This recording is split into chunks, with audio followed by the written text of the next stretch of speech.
Perfect. Perfect.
Yeah.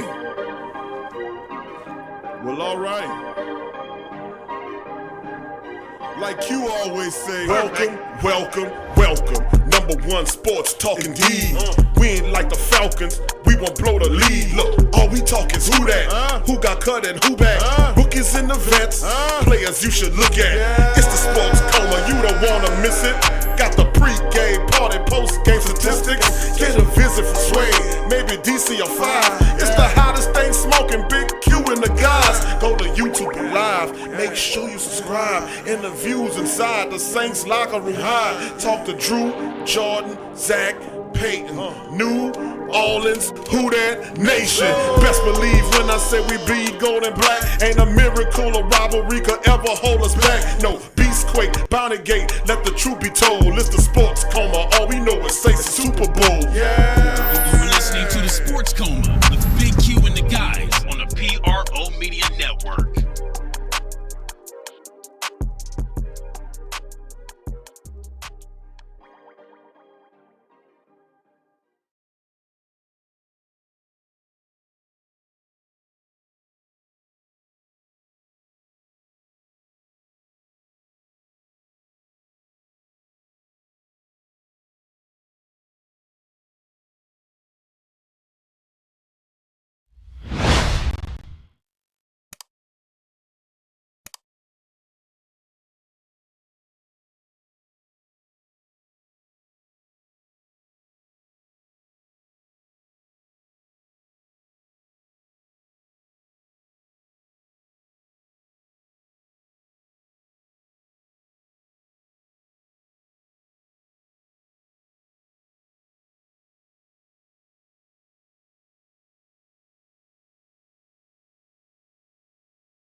All right, fam. Good to see y'all in the live chat.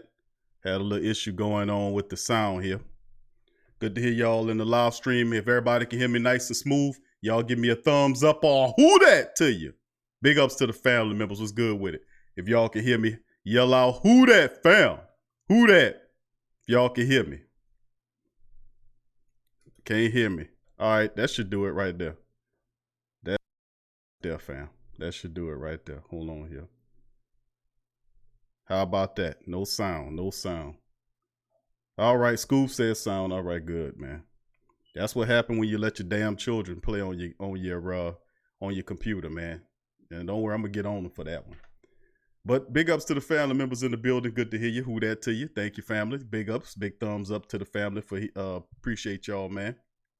And the live stream, good to hear some of the Black and Gold family members chiming in. Who that to you and all the beautiful Black and Gold family members. Big ups to you. Big ups to Travis 504 in the building. Donovan Grayson, big ups to you, Donovan. Who that to your family? Good to see you. DJ Austin, who that to you? Till the legend, who that to you? Till. Kevin Howard, who that to you? Neville Lewis, who that to you? Neville, I see you, fam. Scoob, who that to you? My dog, big ups to you. Tramal, who that to you? Tramal, I see you, fam. Derek L, who that to you? Derek, big ups to you, fam. Jerome, what up? Jerome, what's happening? Jerome. Big ups to you, fam. Tori Shepard Sr., who that to you? Dave Debendetto, who that from Jersey? What's up, Dave? Who that to you, fam? Carlito, what up, Carlito? Who that to you, man? Big ups to you. Eddie Dixon, what up, Eddie? Who that to you, fam? Good to see you. DLP 2600, baby, from Vegas. Who that to you, DLP? Big ups to you. Dada, what up, my dog? Dada in the building. Who that 504 boy? Big ups, that fam. Who that to you as well? Big ups to the family members. Good to see a lot of y'all in the live stream. Big ups to you. Trey Joseph says, who that Black and Gold think tank? How do we feel about getting Clay Matthews as a free agent pickup? We had Terry Kimball, who came in from the Who That Dish website, a Saints contributor, really intelligent brother. He came in there and he spoke about Clay Matthews. Matter of fact, he wrote articles or a piece on Clay Matthews being a possible free agent. And I would not be, upset about that. I think Clay Matthews could contribute something to the Black and Gold. He had, 8 sacks last year in, 12 games? I think Clay Matthews is a playmaker still at his age, and you don't want him to, be a guy that just be like, playing full-time minutes, but he can help you with the pass rush. He has a gift to getting to the quarterback. He has an infectious energy. He's a really intelligent player, and playing him in the Saints defense at different places, like at linebacker every now and again, and as a situational pass rusher, that'll be a win-win in my book. Big ups to you. Thanks for the question there, Trey. Kelvin Washington, who that from Phoenix, Arizona. Big ups to you, Kelvin. Good to see you in the chat as well. And all the family members chiming in as well. Demetrius Simpson, who that to you? I see you, Demetrius. Shedrick Mosley, who that to you? Shedrick, I see you, fam. Goose Sports, what up, Goose? Who that to you, fam? Big ups to the rest of the family members chiming in the live stream. Joshua Hoover, who that to you, Joshua? I see your family. Iceman, what up to the Iceman? He in the building. Ernest, what up, Ernest? How you doing, fam? Who that to you as well? Good to see the family members chiming in the live stream as well. Big ups to all the families. Oh, Henry, who that to you, Henry? I see you. Who that to you? Dominic, what up, Dominic? Who that to all the beautiful Black and Gold family members? Please hit the like button upon entry, family. And I'd like to thank all of y'all, man, for tuning into the Sports Coma today. Despite some a few little difficulties early on, this live stream is called Brees and NBC. Of course, Drew Brees, according to various reports, said that Drew is signing aboard to play, to be an analyst after his retirement career, whatever that may be. Now, money talk and BS walks, as we all know. We also realize that Drew Brees has that he still has to finish out his playing career with the Black and Gold. We don't exactly know what that entails in terms of is it this year? We're seeing 1 year this year he's playing, but a lot of his people are saying that he could come back in the second year. Well, the contract is obviously telling you that it's a 4-year deal with 2 playable years, and I've had both of the Saints contributors and inside men that were on the show agreed with me that Drew's going to play the second year. Why would you pass up that kind of money to go on television for what was reportedly $6 million? You know what I'm saying? Now, of course, they still have to pay him the rest of that money. So he's still going to get it to a degree, but he can make more money in the final year. And of course, you have all those weapons. You have Malcolm Jenkins, 4-year contract, basically breaks down with 2 years. And then you have Emmanuel Sanders on a 2-year deal. Why would you then walk away from that? If you're at this level, you see what I'm saying? That's one of the things we have to carry. But we're going to talk about that more today. We're going to cover that story and several others. Cameron Tom is signed back with the Saints, provides some depth behind him. The Saints doing a pretty decent job of signing back some of these players that they've groomed. The Andrews Pete signing was, of course, something we looked at, and we had a lot of the family members that really felt that Andrews Pete was a detriment. Well, we could probably, now that the Saints have given him that contract was like made him like one of the top 3 highest paid offensive linemen in the NFL. But the Saints know what they did. They know what they're dealing with Andrews and all his versatility. You know, you never know what's going to happen with Terron Armstead. He has 2 years remaining on his contract. He has various injuries. Perhaps the time is coming when Terron Armstead might leave, and then Andrews or Ryan Ramczyk will probably slide to that side and occupy it. You never know how it's going to go. But they have a recipe for giving Andrews that kind of dough. And, you know, I've been thinking about the Alvin Kamara situation. And I'm going to give you guys my take on Alvin Kamara in the show after we cover some more topics. But I thought it might be a good way we can be able to retain Alvin Kamara going ahead, contractually speaking. And the money probably would make sense to some people. So I'll cover that in the show as we move ahead. Also on the show, we'll cover other news pertaining to the Saints. The sex scandal is news broke. Some news broke underneath all of the news dealing with the sex scandal. Not the sex scandal, but the clergy scandal, email scandal. Where I get sex scandal from? But anyway, that's the portion of what we're going to cover. The clergy email scandal with the Saints is going on as well. And we'll cover that. There's a little news broke on that. And plus, we'll talk about other news and notes in the show. So I'd like to say big ups to all the Black and Gold family members in the great Saints tank.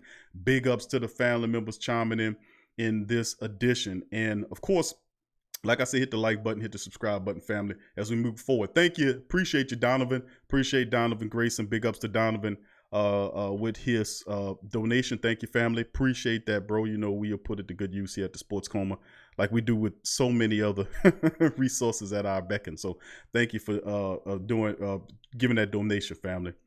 So big ups to the family members. We're going to start it off in episode. This is live stream TSC Live 109. That's 109 shows, live shows. TSC show. This is the show overall show 511. Well over 5 years of Sports Coma commentary from myself and others. 511 total shows from the Sports Coma. Good grief. Over 5 years. And TSC Live over 109 episodes. So big ups to the family members for all the beautiful things that you've done and your support as we move ahead in this mission. Now we're going to go into our first show, first slide here. And this is basically covering Drew Brees, as it says that he's decided to sign with NBC Sports. Now this is the top story that we're leading with. And of course, they're saying that this comes from Andrew Merchant of the New York Post, saying that Brees will sign with NBC Sports and not ESPN as a part of a deal that will go into effect when he retires from the NFL. Sources told Marchand that the plan is for Brees to be groomed as the potential replacement for Chris Collinsworth on Sunday Night Football. Now, quote, like all NFL fans, we're looking forward to watching Drew continue his Hall of Fame career this fall. We are confident that his post-plan career will be just as successful. And that's end quote by NBC Sports spokesman Greg Hughes. Also, the reporter Merchant noted that the plan to start Brees as a game analyst for Notre Dame football games on Saturdays and a studio analyst for Football Night in America on Sundays before he can join Al Michaels' successor Mike Tirico on Sunday Night Football. Now, this is because some of the blow for ESPN, considering Moshine reported that the network was willing to wait for Brees and wanted him to be a part of the Monday Night Football broadcast. ESPN attempted to hire Romo away from CBS. That failed, as well as Peyton Manning and Rivers. Romo stayed with CBS. Manning declined, and Rivers elected to continue playing with the Colts. He got that 1-year deal with them. Big money. And Brees is 41. And, of course, he signed a 4-year deal with the Black and Gold With 2 voidable years on the back end of the contract, some people still believe that the first 2 years are playable years for Drew Brees. I am of that ilk.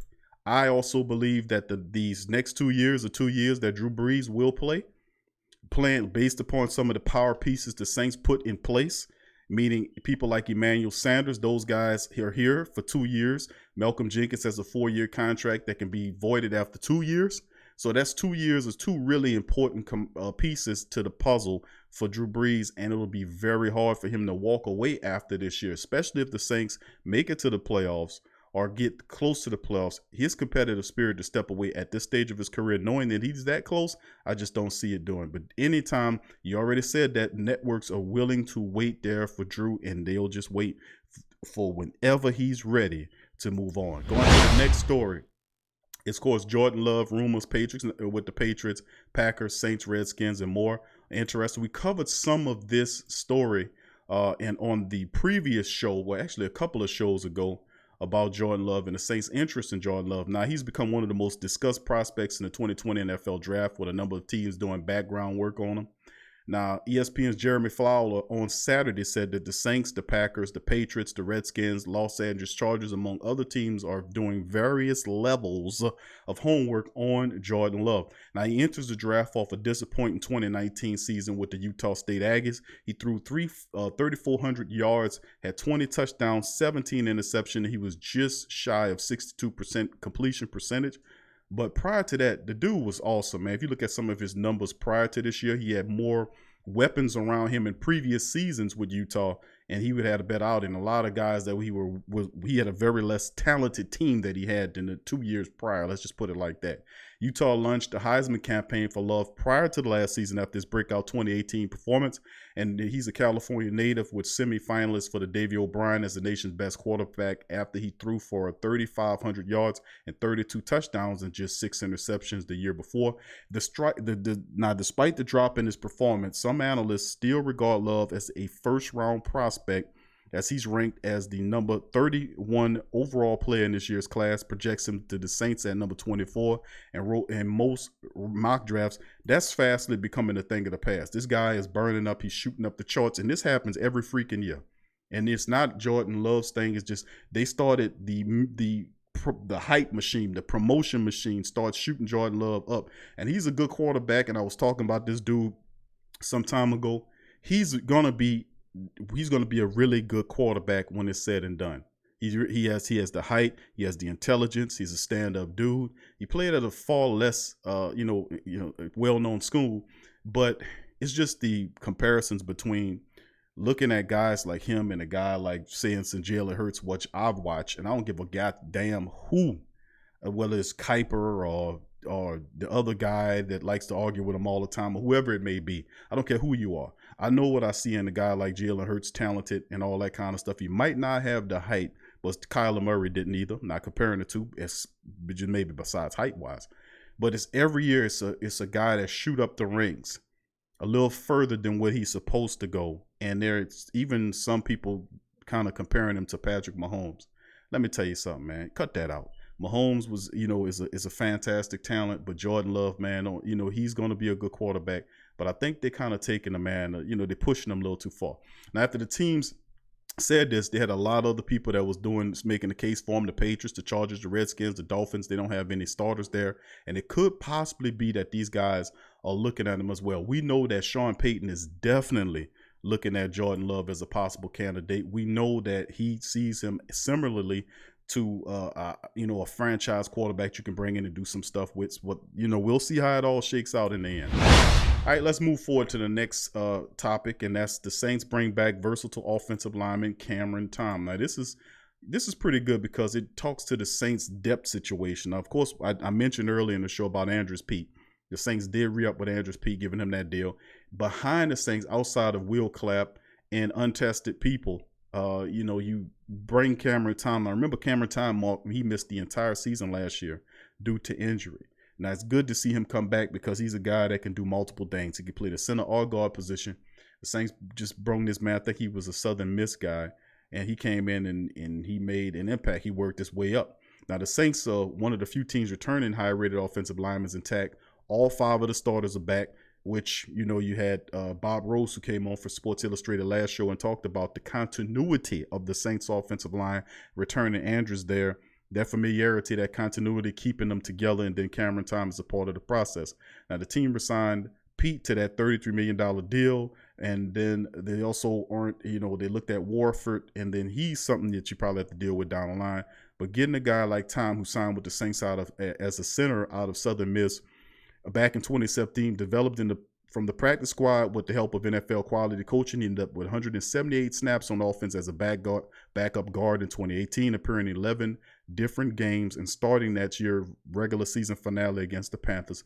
Before he went down with injury in 2019, Tom had completed for the snaps at both center and left guard during training camp, while McCoy claimed the starting job at center early in summer. Tom outplayed free agent acquisition Nick Easton at the other spot, earning the backup job behind McCoy, while Easton moved his focus to left guard. Now, Tom's injury ended up forcing former 7th-round pick Will Clapp into the lineup at the center when McCoy missed the series late last season.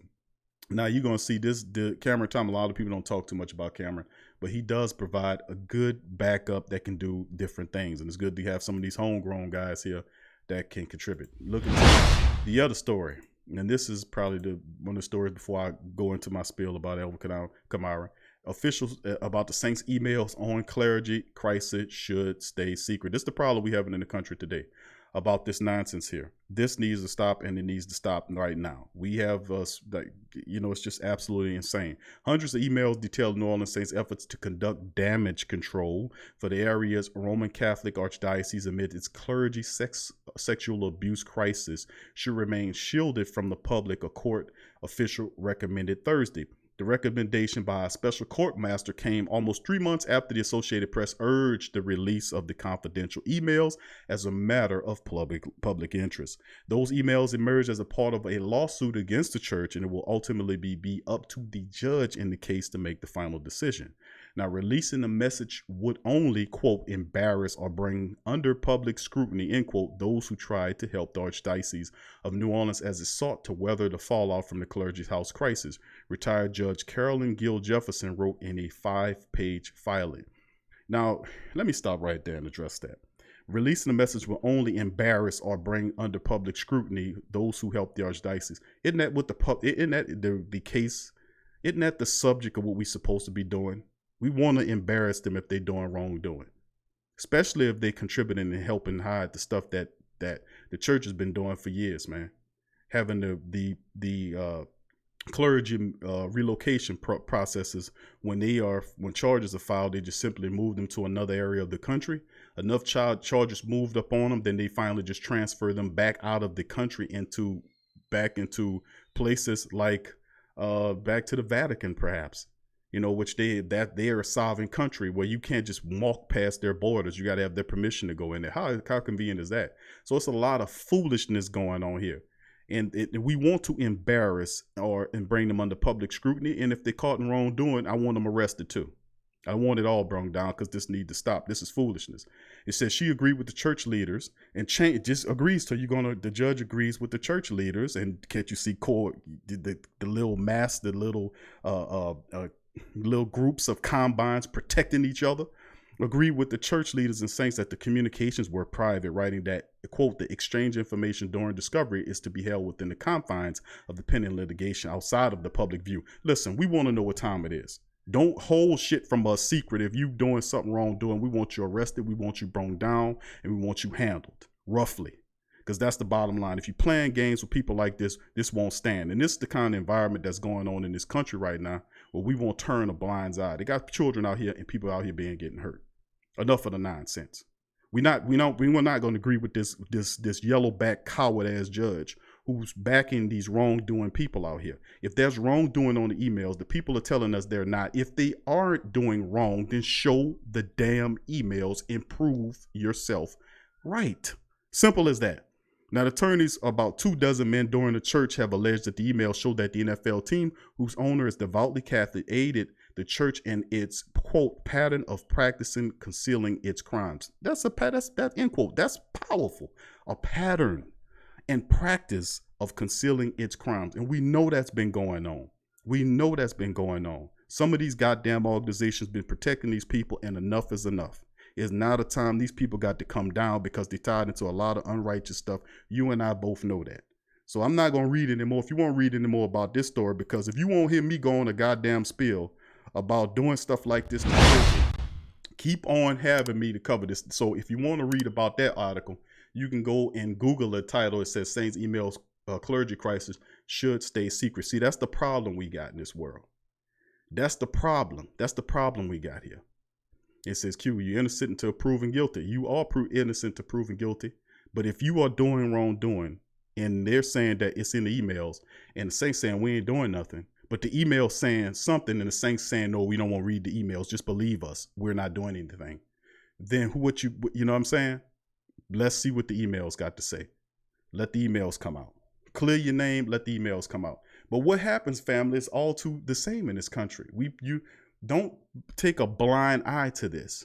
Don't take a blind. We know that's going on. Remember, and I'm going to leave it alone after I say this, but remember 2 or 3 years ago, they had the cases all up and down the East Coast for missing children, missing young black children. Noticeably, it was women, young black children, females were turning up missing all up and down the East Coast, and the police were baffled by it. They didn't know where these people were, and you had children all in the public town halls, and they were saying, where are the children, and all this kind of stuff, and nobody had any answers. They covered it for a little bit, and they went away. What I'm saying is a lot of stuff in this world, and I'm talking to those who know, because you know, like I know what's going on out here, and it starts with stuff like that. When those people come down, we need to cut this out, and we need to wake up to what's going on out here. Now I'm gonna leave it alone that because I'm gonna cover this on Q with Big Q, and I get more intricate into it, and that's the type of show for that. And on Q with Big Q, we're gonna cover stuff like that and other information that's going on in this country, because I'm tired of hearing all this foolishness out here. I'm just gonna keep it real with you. I'm tired. Ain't no time for you to be walking around with your eyes closed and your hands on your ears, man. There ain't no time for that. It's a transitioning of stuff going on right here, and we're going to cover it on Q with Big Q. Now, let's go on to the story today, family. We covered quite a few stories. I'd like to welcome some of the Black and Gold family members in the building as well. True Louise Animal, who that to you? Ernest Adams Jr., who that to your family? Good to see you there, family, as well.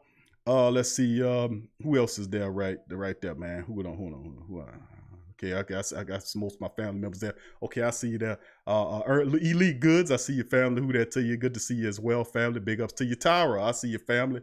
I see you there. Big ups to you as well. Much love to you and all the beautiful Black and Gold family members chiming in the live stream today.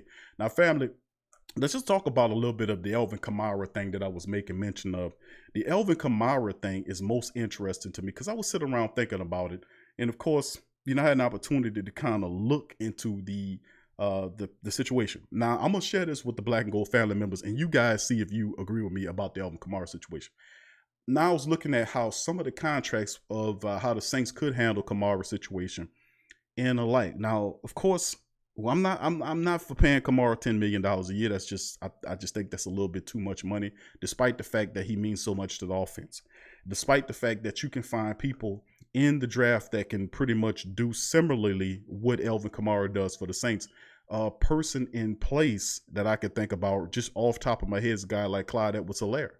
Clyde Edwards-Helaire could run in between the tackles. He catches the ball out the backfield. He has great vision as well. And he's somebody I think will be gone in the second round of the draft. I'm just going to keep it real with you. I don't think he gets past the second round because how impactful he is. They're not really talking about him that much. And I think that's they're not making mention of him because there's so many really great people that's lined up running back wise in the draft. But I'm thinking in my head that if you want to bring Alvin Kamara back, why not offer Kamara a deal with the Saints, right? Offer him a 3-year deal worth $25 million. 3-year deal, $25 million. Who that to you, Cheryl? Good to see you, babe. 3 years, family. Y'all tell me what y'all think. 3 years, $25 million with about a $15 million signing bonus. So that roughly puts you, what, just above $8 million a season? And then in the contract have language where if you lead the team in rushing, you get this amount of money. If you catch the ball this amount, you get this amount. And the contract ratcheted up price wise, but is dependent upon his performance and him being there Of course, you have workout bonus and different incentive bonus that's interwoven into the language of the agreement, which I think that's a fair deal. Y'all agree with me on that? 3 years, 24, maybe $25 million. 3 years, $25 million. Alvin Kamara, $15 million signing bonus. $12 to $15 million signing bonus for Kamara. What do you guys think about that? Y'all let me know in the chat. Now that works. That works for me. I would go with that roughly $8 million a year, $25 million, 3 years, 12 to $15 million signing bonus, and incentives woven into the contract language that he gets more when he reaches certain he reaches certain bonuses in the agreement, like if he leads the team in rushing, if he's second on the team in receptions, if he plays 70 to 80% of his snaps, meaning that, it encourages him to stay healthy and make it to the playoffs. All that's put into the contract, the individual stuff. Now, I like that. I was thinking about saying, man, I'll rock with that. We can keep Kamara for $25 million on 3 years. That's great to me. So hopefully that's something that we can look at as well. Scoop says $15 million, $15+ million signing bonus. Signing bonus is fine to me because that's how you can really get them. The annual money, that's kind of messes with your caps per se, but the signing bonus, man, $15 million up front on a $25 million deal for 3 years, roughly just over $8 million a deal, man, that's pretty good.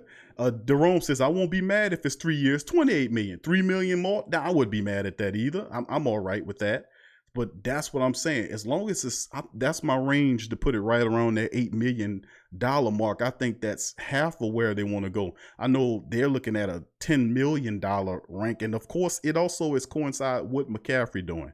So if McCaffrey blows it away, like I'm anticipating to blow it away with Carolina, this could be something problematic for New Orleans because they're going to base their deal based on what Christian McCaffrey gets with Carolina. And their backup situation is not as good as ours. And they know that McCaffrey represents a lot of the team's offense, catching and running the ball. And they're not the same team without Christian McCaffrey. Let's just keep it real. Who that to you, Joe Law? He says trade him for a top 10 pick. Some people say, look, Q, damn that. Damn that, Q. We're not going to keep him, Alvin Kamara, here. Let's just get the running back out the draft and pay $3 million or $4 million on a player for 4 or 5 years as opposed to 25 or 28 million for 3 years for Alvin Kamara. I hear you, fam. Joshua says 4 years, 30 million. How you feel about that, Q? If you want to go 3 years, 25, why not go 4 for 30? How's that float your boat? I would agree with that too. I would not be mad at that, Joshua. I would not be mad at that. I like that. See, that fits right. That feels right there with the black and gold. And hopefully it'll be something like that, not something in the double digits. Because I don't think it end well, especially with the running back situation in terms of what it's looking like money wise in the NFL. And and we can give, like Bob Rose says, he said the lifespan on a running back, and I agree with this, and I've heard this before, is between 4 to 6 years. 4 to 6 years, and Kamara's in his 4th year, which means by that standard, he has 2 years of service left at that level before it starts teetering off a bit. And you have rare cases when some guys they can beat that curve. I'm not saying Kamara wasn't, but last year you've seen he wasn't as superhuman as he was. He got injured. He missed a couple days. Then he got.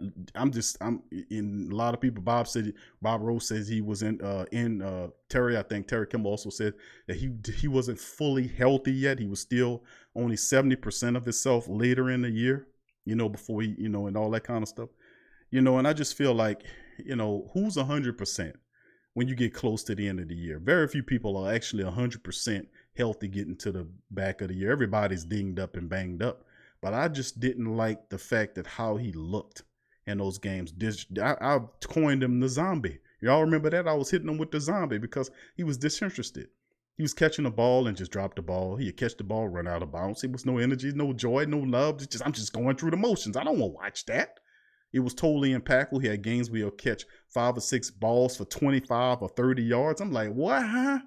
What is that? That's backup type crap. You know what I'm saying? That wasn't impactful. He wasn't impactful at all. So he left a bad taste in people's mouth, to be honest with you. But 3 years for 25 million or even 4 for 30, I wouldn't be mad at that bringing Alvin Kamara back. So big ups to the family members. Good looking honky says Lexington still here, my brother. Old adult Saints fan, thank you. Appreciate you, good looking honky. I always say that's the best tag we got right there. Oh, that's crazy. Joel also traded for a top 10. I read that DLP said that's reasonable. I like it, but it's his signing bonus. His agent's gonna want more front, probably. That's true. 15 million is not bad, DLP. I see that. That's fair? Maybe you can go 18 million on it, perhaps. But the signing bonus that don't really impact us like we, that's negotiable. If we can get him to put his signature on the contract, that'll help out. Crass, who that to you, brother? Good to see you, boy, in the chat as well. My dog Crass. Ernest says bump CMC AK is vital to the Saints' current playbook. Pay the man. They're paying Brees, and he was 1 foot out of the door and the other on a banana peel, sliding his ass into NBC. I heard it says bump it. Sooner or later, it's got to come to a head there. And so, I agree with you. If you got something good, keep it together, man. But if sometimes, and you remember that it's not Kamara you negotiate with, it is Rich Paul. And Rich Paul wants the money. He wants the money. So it might be a situation where it turns into an ugly situation. Remember, they had ugly situations we made mention of, documented it, like Bob Rose was talking about, the situation that happened with Mark Ingram, the situation that happened with Darren Sproles, the situation that happened with Jimmy Graham. 2 of those situations, oddly enough, was running backs. And even the situation with Pierre Thomas, y'all remember that? That's a third one we can throw in that. So we'll see how it all shakes and bakes out of it. But the real nugget and the question mark in the negotiations is that agent. That's an aggressive agent. So we'll see how it works. Crass says Griffin and Clay Matthews still out there in free agency land. I know, I see Crass. We talked about that several times, family. And it was one of the things we talked about that we wanted to be able to do. We needed to get somebody that can come in and help. I just don't understand why he's still out there. I don't get this part. And not only him, but Marcus Golden. Somebody mentioned Clay. You mentioned Clay Matthews. Somebody else mentioned Clay Matthews as well. And we I think right now at this point, the Saints are kind of getting in the draft mode mind. You're not looking at the free agencies right now. They're kind of getting in that draft mode spirit. Now, Everson Griffin to me would be tremendous. But, we had reporters on the show and they said that Sean Payton is really high on guys like Noah Spence and stuff like that. Now, Noah Spence has a lot of talent, no doubt about it. But, man, he's too much of a question mark for me to put the third situational pass rusher in. I mean, maybe it's just me, man. Maybe it's just me. Who that to the family members? O. Henry says the Saints are going to sign Tom Flacco when he goes undrafted. Peyton loves those shark QBs. Tom Flacco, his brother. Damn. I hope not. Oh, if you're going to take a quarterback, don't take a guy at the bottom of the damn draft. You know what I'm saying? I'm not saying that you can't find a franchise guy there. That's how New England found a guy like Tom Brady. But how many Tom Brady's you going to find at the bottom of the draft, seriously speaking, family? Seriously speaking. I mean, how you going to find that guy, But anyway, family, that's some of the topics we're going to cover. I'm going to recap in just a moment to the family members about what we just covered in the show. Okay, let me go back and hit you and bring some of those up right here to cover with the family members and do a quick recap on some of the stuff we just covered. Okay, the first one, of course, the Saints, looking at Brees, signs with NBC Sports contract over ESPN for career after playing for the Saints. Covered that story early. Of course, Jordan Love getting more love from just the Saints. The Patriots, the Packers, the Redskins, the Chargers, among other teams, are interested in doing background research in Jordan Love. Also, the Saints did re-up with versatile offensive lineman Cameron Tom, who they groomed into a very good replacement guard. This is a nice one because they have Ethan Greenidge, who's a backup offensive lineman. There's Will Clapp there. There's Eason, and now you bring Cameron Tom, and of course they'll have undrafted guys, whoever they bring out the draft. And of course, remember the Saints always sign training camp veterans to come in and compete for jobs as well. So that's another key thing to look at. And then of course, this story here that kind of pissed me off about the Saints email clergy crisis should stay secret. And I'm gonna just add this to it. Anybody caught protecting them, we need to blow the doors off because that's what they do. Enough of this nonsense. I'm just sick and tired of it. And as long as it's up to you, to get these people out of here. Up to us, I guess, to run them off or imprison them or do something. We got to let it be known that if you hurt these children out there, we going to hurt you. We going to hurt you hard. We got to protect we got to protect our children. You know, they need our protection. We have to protect our children, and we have to protect our women. And if anybody hurt our children, hurt the elderly, listen, I'm going to just put it to you like this. Whoever hurt the elderly or hurt the children or hurt the women, you're going down, and you're going down hard. I ain't playing with you. Bottom line. I have children. A lot of you guys out there have children. You have grandparents, and you have parents who might be of age, older people. Older people listen to the show. You hurt the older people, man, you're going down. You're going down now, and I'm talking in my Saints voice, baby. You're going down. You play with us. We play with them children. You're going down. You play with the women. You play with the women. You hurt the women. You're going down, baby. We're not playing with you. You're going down. And if you protect them, you're going down with them, baby. I'm not playing with you, baby. And they got a lot of people feel like that. We got to protect our people. That's that's bottom line. But anyway, that's some of the stuff I want to open up the live line and allow some of the family members to chime in on some of the stories we talked about. In the chat, live line is now officially open for the family to chime in. 504-475-4482 is the live line. 504-475-4482. Who that to you, Chris Rooks? I see your family. Good to see you in the live stream. Big ups to you. Who that to you as well. And let's keep it going. Live line is open. 504-475-4482. 504-475-4482. Live line is open. And feel free to call in, family, and chat with your boy. Jerome said we need more picks in there. Yep, we definitely need more picks. We definitely need, like I've been yelling at, that seems to be the underlying reality of everything, family, is that we most certainly need more draft picks. I mean, you have so much talent, man. If we had a second round draft pick this year, I mean, even I don't care about the 7th rounder, you know what I mean? If we had a second round pick this year, you could actually get some starters that can help you. The QB situation, we could solve that this year. You can get a running back to mix in with the backs that we have. You get a wide receiver that can be impactful, that can help out perhaps the tight end of the future. We can get him. You know, the Saints have addressed the offensive line position with Andrews Pete and Cam Tom. You might not need to take a guy high right there. You know, of course, the strategy at 24 is to draft the best player available. Whether that is, it might be a position of strength that you have. But if the guy is high on your board, you take him. That's some of the things that happen when you pick from that far back in the 24th pick. So, I mean, we'll see how it lands. Grant Delpit, and I've seen in various drafts, Grant Delpit continues to drop in the draft, continues to go down and down and down and down and down. Maybe Delpit falls to the Saints. You think the Saints will pass on Grant Delpit? Hell no, they won't pass on Grant Delpit. You know, they'll bring Delpit in, and then they'll plug him in back there. And you might see a guy like DJ Swearinger probably not make the team that year. You know, you never know. But, you know, we still have to be able to get some more picks. But it's kind of shaking out. What if the Saints do have an opportunity to move ahead of, because we know if Jordan Love is there, and Sean Payton, there's several reports where the Saints are really interested in this Jordan Love dude out of Utah State. And, of course, we know where's the Patriots. The Patriots sit right ahead of you.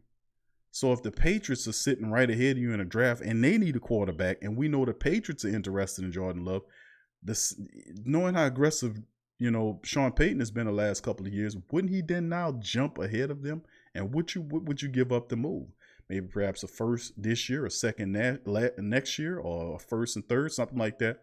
Somebody probably will compromise whatever the rest of the draft that you have this year to move up ahead to get him. And something tells me if he's there, 3 or 4 picks from the Saints, or possible 5 picks from the Saints, I think Sean Payton will look at him, man, because this is too much smoke behind the story behind Jordan Love. They really love Jordan Love. I'm going to just keep it real. They love Jordan Love. They really do.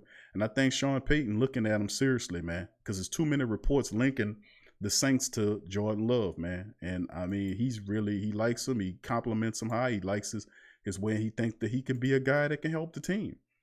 And to be honest with you, his skill set would be a nice addition. His size, he can scramble and move. Who that to you, Demi? Good to see you, fam. Big ups to you. He can move around and throw the ball as well. He's really intelligent. And he can only get better with age and development in the Saints offense with all the weapons we have. Be able to get him He has a guy like Michael Thomas to play with, and Alvin Kamara, perhaps, if they can get the deal done, and they'll find a young tight end to plug there. And then you have Emmanuel Sanders and whatever wide receivers we pick up. So it'll be interesting to see just how well they can continue to grow this thing. But yeah, man, most certainly we could definitely use some picks. Tori says, yeah, I watched it, and you're right. He definitely did a great job reading the D and playing and calling plays on it. Ernest says, Cam or Winston at QB, a year behind Brees will help crab legs technique or allow Cam to fully heal. I don't like the Cam Newton. Although Cam Jordan, I remember Cam Jordan was trying to get him to come to New Orleans. I don't like it, man. I'm sorry, I don't like it. No disrespect, but Cam could keep all his Whitney Houston scarves away from here, man. I just don't. I mean, when his head's screwed on right, he's a force. But his head ain't been screwed on right in a while. And I just don't think Cam has it no more. I don't think he has the desire to win anymore. And I just don't think he would be a good addition here. That's just what I'm looking at with Cam. I don't like it. And Jameis Winston's a head case, man. You had all those head coaches that were quarterback whisperers that went over to Tampa Bay to try to salvage his career, and it all bottomed. And then when you get Bruce Arians there, and Bruce Arians there gets there, and he's a really good quarterback coach, a head coach that works with the quarterback well and learn him. And the best Jameis Winston did for that man is to win 30 for 30. 30 touchdowns, 30 interceptions. Absolutely insane, man. Absolutely insane. No, absolutely no way. No, Jameis Winston's and Cam, I can't agree with you on that, fam. They can go somewhere else, man. We don't need none of them dudes. Which is proof positive. Look at all these other teams like the Chargers or the Patriots who really need a veteran quarterback. What they do? What the Patriots do? They signed Brian Hoyer. Are you serious, man? You serious? You got Winston out there. You also have Cam Newton out there, and we know Cam has a foot issue. Winston, nothing wrong with him, but he got a head issue. But they signed Brian Hoyer. So that tell you all what you need to know about Jameis Winston. Who that to your 985 Live? I see you, fam. Good to see you in the chat. Crash says, if the Saints really like Love, they need to be quiet. Talking is how we lost out on Patrick, my homeboy, to the damn Chiefs. And it shook out for them. That's true. They're being linked in a lot of reports with Love, but what's interesting, Crass, with that field of thought is the fact that there's not one article said about Jalen Hurts. And I know I'm the one always talking about Jalen Hurts, and several other great members in the think tank talk about Jalen Hurts because he sucks though. Chris Hoyer does suck, but he sucked. But you choose him over Jameis Winston. That's just crazy to me. But I know he said too many voices. Q. I think that if you look at some of the stuff that's going on right now with Jameis Winston and all the stuff that's going on with other people, I know, man, I just don't like, I'm going to keep it real with you, fam. I just don't like the fact that, Jameis Winston, I won't keep him the hell away from here. I'm just going to keep it real with you. But going back to the draft, Jalen Hurts, that's not two reports with the Saints talking about Hurts. I know that they're interested in other quarterbacks. I report about them in the Washington State quarterback. There was reports about him in the the small school quarterback we talked about. Several other quarterbacks. They talked about the guy who used to play for Ole Miss in Michigan last year. I forgot his name. Shea Patterson. They talked about Shea Patterson, but not too much said about Hurt. And maybe that's a ploy or whatnot, but I don't think Hurt goes in the third round. I think he goes between, at the bottom of the first and in the second round. I really do think that. I don't think he goes to the third round. I think he'll be somebody that'll be gone by the second round because so many teams need quarterbacks. Even the teams that have quarterbacks need capable backup quarterbacks. And this draft has some serious good quarterbacks. And I just don't think Hurts falls to the third and fourth round like some of these mock drafters are saying. I'm thinking Hurts goes higher. Teams like the Cowboys and teams like them will pick him up in the second round. I don't think he survives the second round and then moves on into the third round like a lot of people are pretending it to be. I just don't see it like that. I got to be honest with you. Who that to you, Young Bloods 46. I see your fam says, what up, Q? What's your opinion of former Saints player Brandin Cooks? He's 27-year-old and already on his fourth team. Why can't he stick with a team? Well, I mean, Brandin Cooks, man, for the time when he was with New Orleans before Michael Thomas arrived, he's a little man, but has the big man thing. You know what I'm saying? He has the little man. They got the big man syndrome. When Thomas got here, those two they had a little competition about who would be the future of the team and who's the number one wide receiver and all that kind of stuff. And they looked at Cooks and said, well, they try to make peace with him, but that was that stuff, and the Saints wasn't happening, so they shipped Cooks out. Well, he ended up getting shipped. Where he went to New England, I think it was. Then they sent him to New England, and he played up there, and he looked pretty good. But I just think the price tag, it's not the talent, and he's played the majority of his games. I think it's the price tag. That contract he signed with the Rams was pretty hefty for Cooks. Cooks is pretty decent production. But I think it's that contract. The money's not right. You know what I'm saying? In terms of you looking like Brandin Cooks is not a number one wide receiver in my opinion. He's not. He's a complimentary wide receiver. He's most certainly not Hopkins. But he does well with a guy that is a Hopkins. You know what I'm saying? He's not. I wouldn't pay him start like level 1 money to be your top wide receiver. I just don't see Brandin Cooks like that. The Saints didn't see him that way. The Patriots didn't see him that way. The Rams didn't see him that way. They paid him because they thought they put their chips on the table to get to a Super Bowl. And ultimately, the Rams did get there. And then next year, they fell off the map. When they fell off the map, they just had to redo everything, and he was caught up in it. I just think he's a very talented player, but I just think the money is not right. And that's why the Rams kind of clearing these shelves with him and all that kind of stuff. But he could be a talent for you. I just think he makes a little bit too much. And in my opinion, he ain't a number one wide receiver. That's just how I look at it, man. He's just not a number one. The Saints seem, like I said, and all these teams are really good people in terms of looking at talent. Brandin Cooks from the Saints, when they drafted him, they got good production. And if they really thought that he was a number one wide receiver like he was telling everybody, then they would have kept him and probably moved Mike Thomas. But they said, oh, yeah, whatever. And they shipped him to New England. New England kept him for a little bit. Then New England shipped his ass to the Rams. The Rams paid him to keep him because they thought they was going to get a Super Bowl. They got to the Super Bowl, got handed, and then they said they were going to be going to full-on rebuild mode, and they shipped them out of there. So, I mean, like I said, I wouldn't pay him that kind of money. That's just me. Thank you, Lloyd. Appreciate you. Says, keep up the good work. Thank you, Lloyd. Appreciate you, Lloyd Vaughn. Appreciate you with your donation, family. Thank you, sir.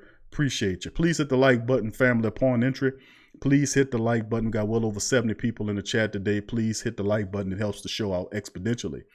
All right, let's keep it going to the family members. Lloyd says, Rankins is untradeable, but no more than a 6 because of injuries. AK is a 2nd.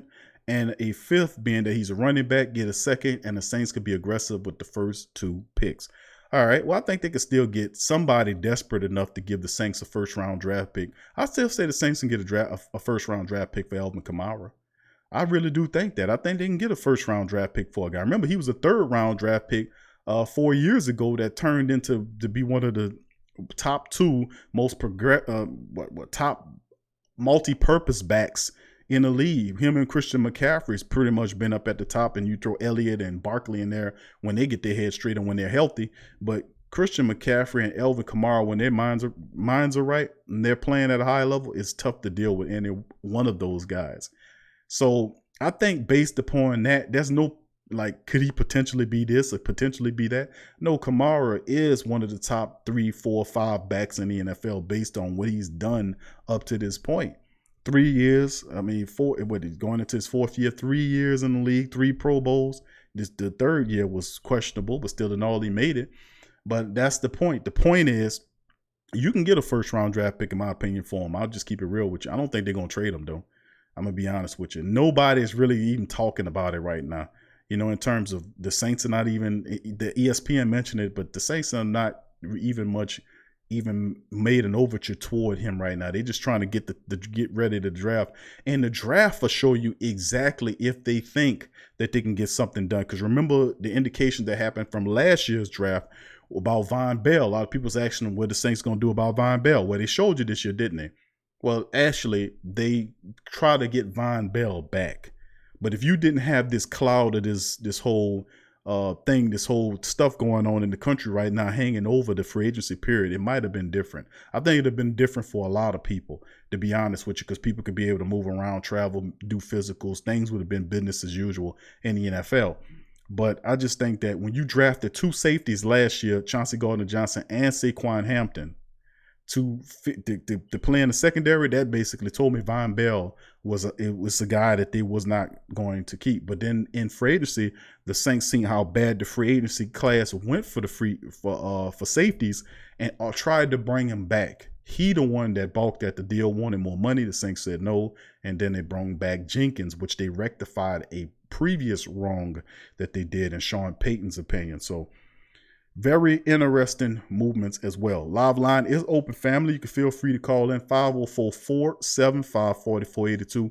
504-475-4482. Live line is wide open for live talk. You can call in the Great Saints Think Tank and speak your piece on whatever topic, Saint related or whatnot. John P says, says, or trade a 6 for Von Miller. A sixth for Von Miller. A 6th round pick for Miller.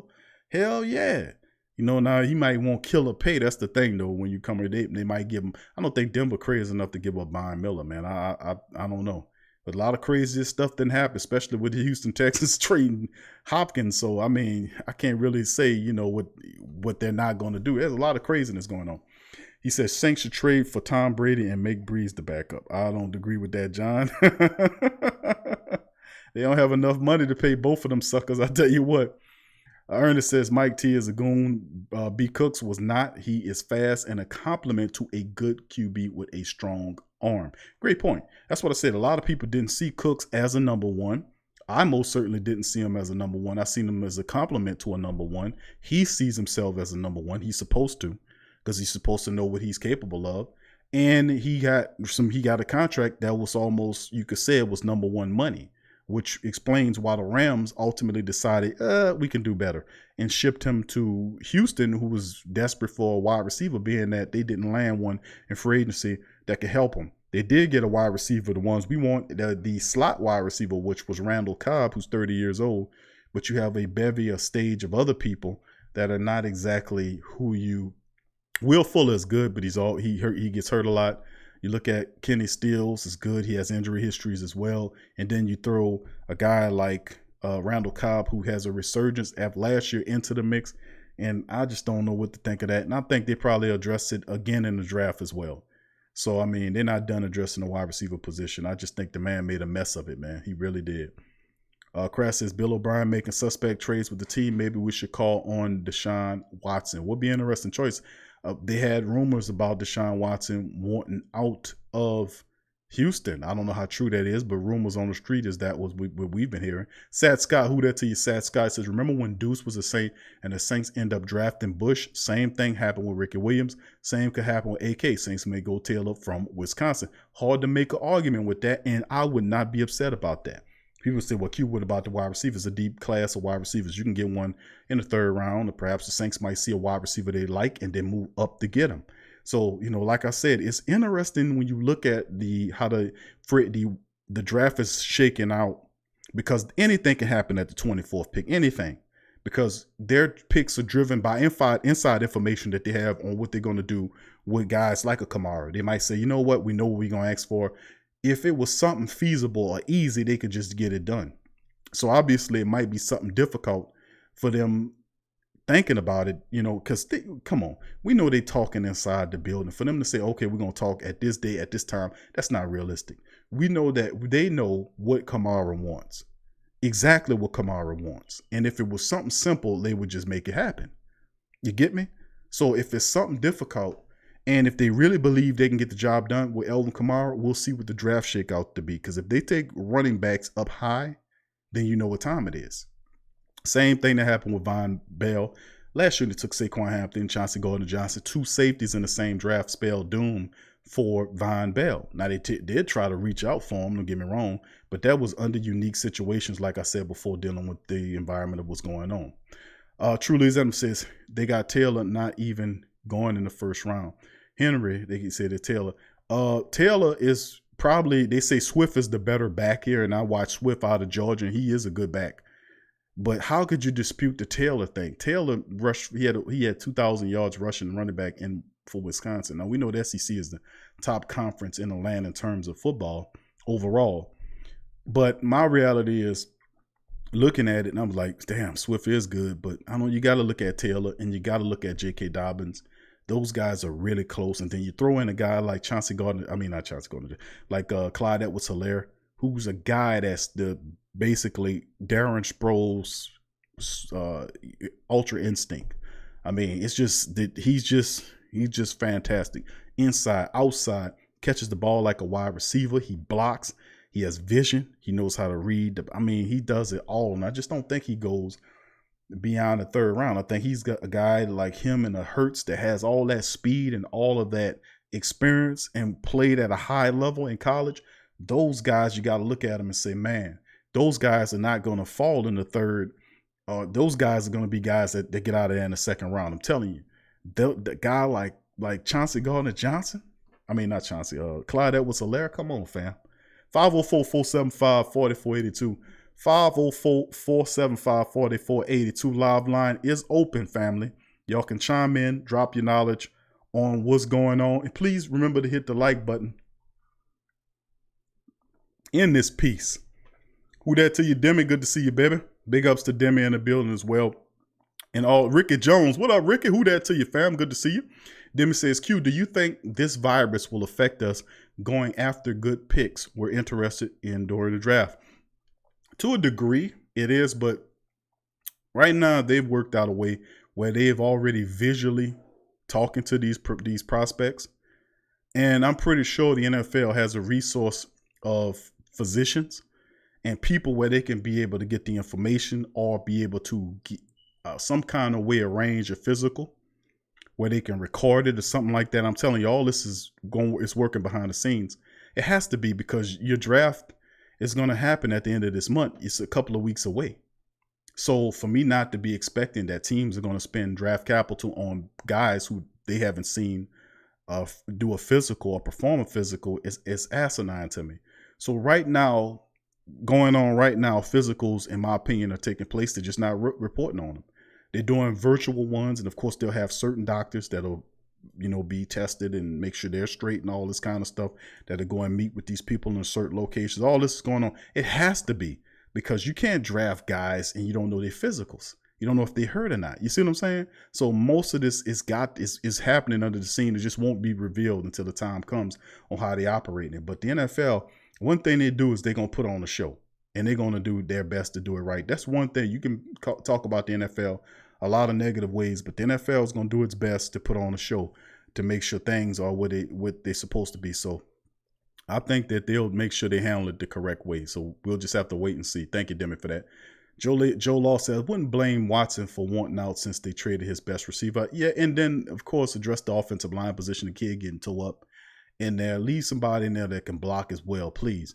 DLP says, Cam Akers, running back from Florida State, is also a beast. That's right. Cam Akers is right up under that mold. Some people say the top tier guys is Dobbins, J.K. Dobbins, not in no particular order, but Dobbins, Swift, and Taylor in no particular order. And then underneath that second layer around, and they mention guys like Cam Akers, Clyde Edwards-Helaire, and other great, really sterling running backs that's out there as well. The kid from Vanderbilt's pretty good. And these are some of the people that they make mention of. So really interesting people out there. To get a talent like J.K. Dobbins or any of those guys to fall to you in the second or come on, man. So many talented deep positions. You're going to find a star somewhere. Joe Law said, hold on, I read that one. Crass, I'm sorry. He said, hey, Q, what are your thoughts on the defensive end from Iowa, AJ Espinoza?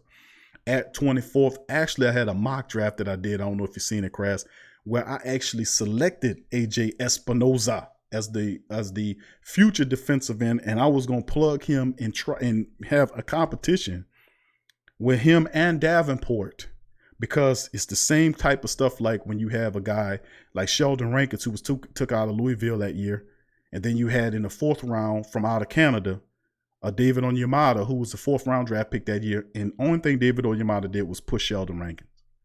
And then it came to a point a couple of years ago when Onyemata was playing so well that they pulled Rankins down in practice from the starting job, put Onyemata in there. So I remember all that. And that really drove Sheldon Rankins to become Super Sheldon, because he was constantly getting pressure from David Onyemata. And notice, Onyemata got his money before Sheldon Rankins did. Now, it's on Sheldon Rankins in a prove-it year to really step his game up. But AJ Espinoza, in my opinion, can do similar things to Davenport. Now, you could push Davenport to be better. Remember, you got a question mark in the form of Davenport, who's effective when he's on the field, but he's injured all the time. These last couple, even when after the draft, he had, remember he had surgery on his hand? You know, after the draft, he had surgery on his hand. Then later on that year, he got hurt. Then he came back and got hurt the following year. The kid's snake bitten. Hopefully, he breaks the pattern of the injury. But you have a 30-year-old Cam Jordan on one side, a guy that can't complete a season in Davenport on the other side. Not saying that he can't do it in the future, but you ain't showed me that yet. You need another productive player there that can fill in if something happens to Cam or if something happens to Davenport. That's all I'm saying. Trey Hendrickson has proven that he's not that guy.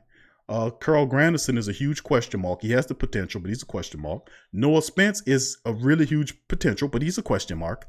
If these guys were really as good, why did Noah Spence put it together? What happened with him in Tampa Bay?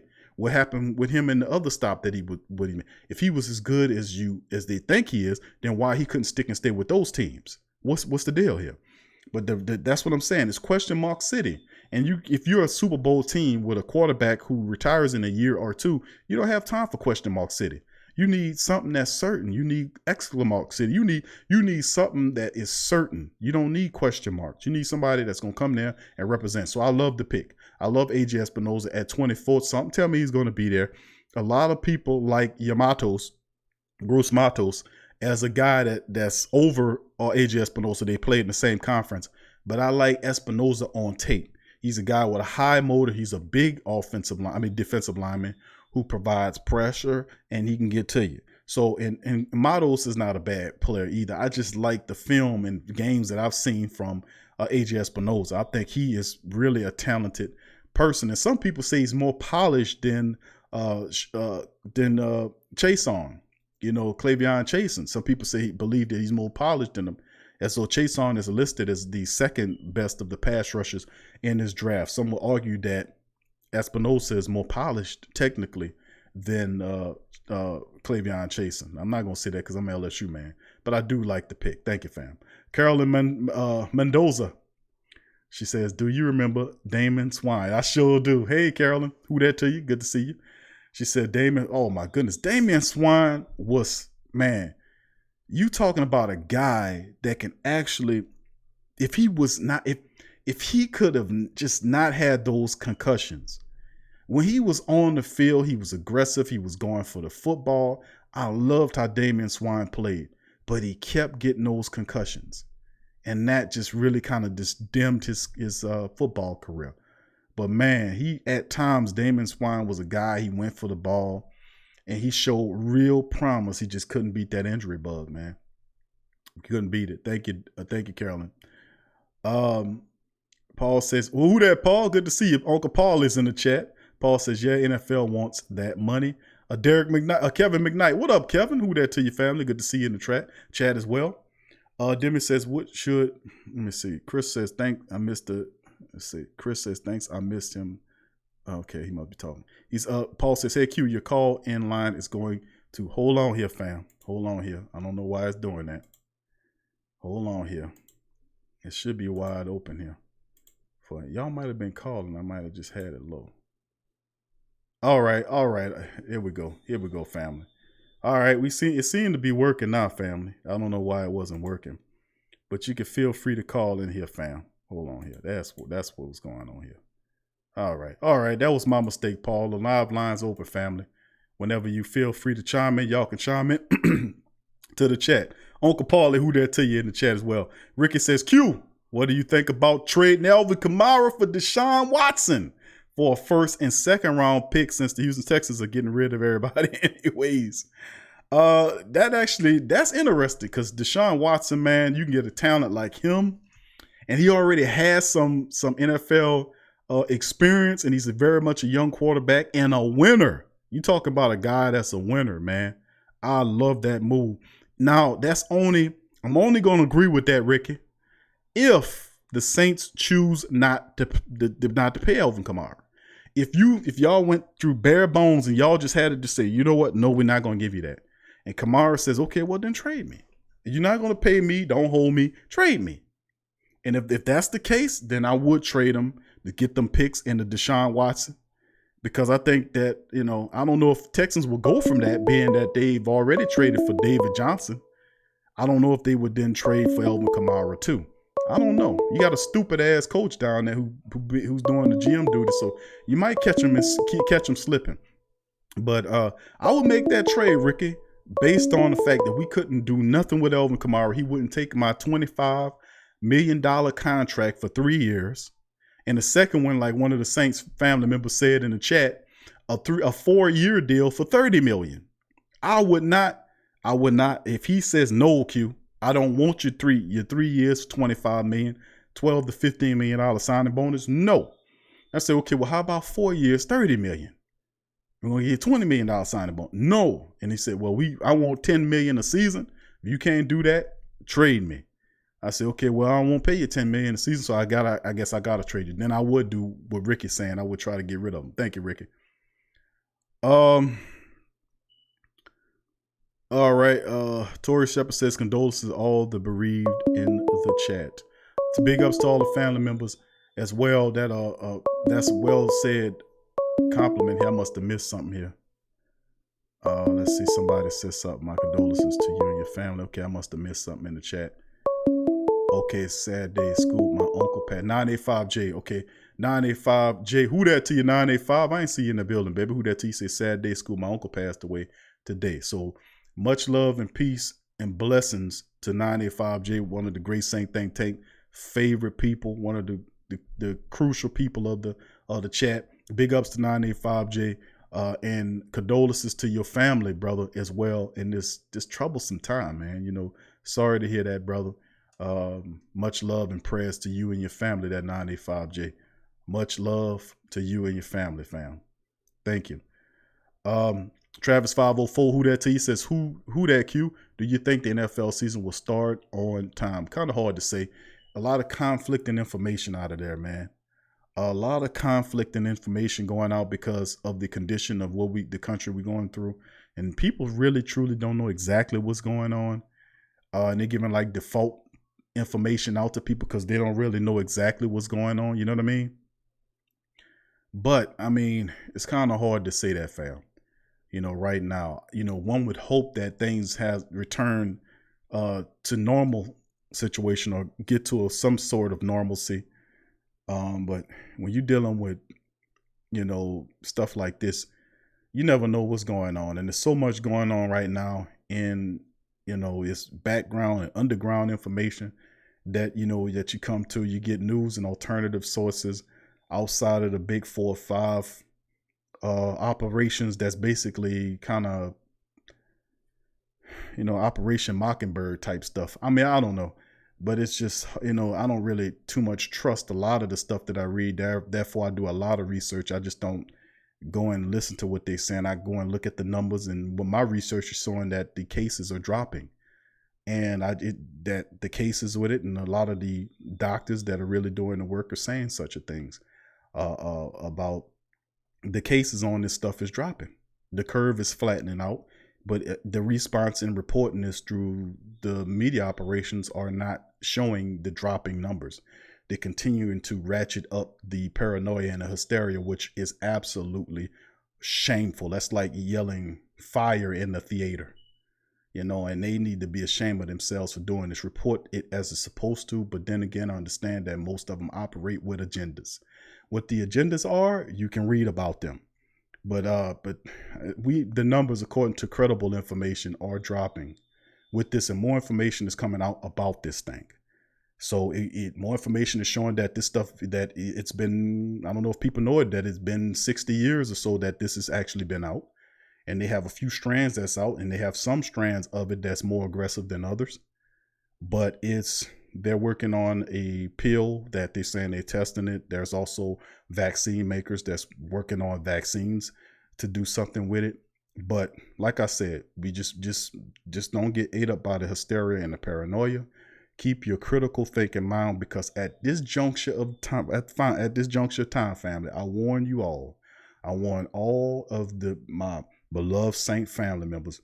Keep your wits about you and stay in critical thinking mode at this time, because when people try to get you out of your logical mind into an emotional state of mind, anything they can tell you, you'll fall for it.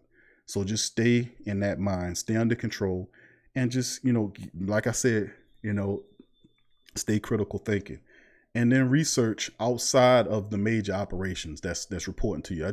That's just all I could tell you, because there's a lot more stuff going on than when they're reporting on. I'm gonna just keep it real with you. Anyway, we covered some of that on Q with Big Q, by the way. Paul says, "Hey Q, is your volume low on your headphones from the call-in line trying to get in?" Okay, hold on, Paul.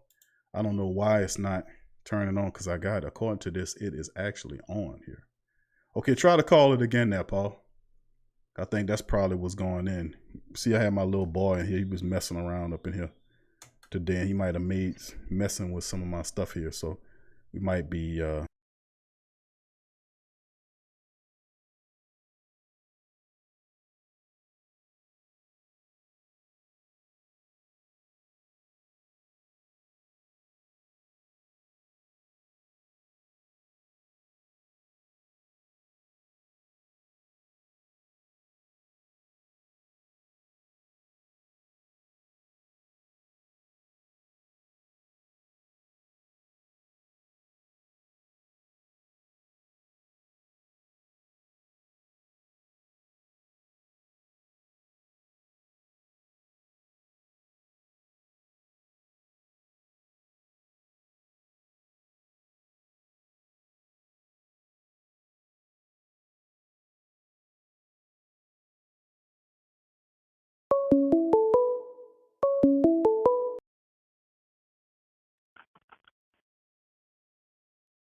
Hello?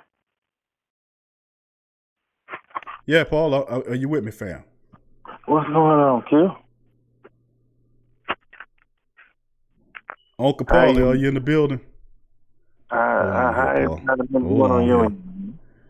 I don't know what these guys did, but they kind of screwed it up. No sound now. All right, hold on here. Oh, I'm all right. All right, Paul, hold on here. Can you hear me, Paul? Yeah, I can hear you loud and clear. All right, Paul, are you in the building with me, fam? Oh, I'm here. I'm here. All right, hold on. We can't get Uncle Paul in. All right, hold on, fam. We're trying to get Uncle Paul in here. See if he can hear me. All right, Paul, can you hear me, fam? Yes, sir. I hear you. I got you.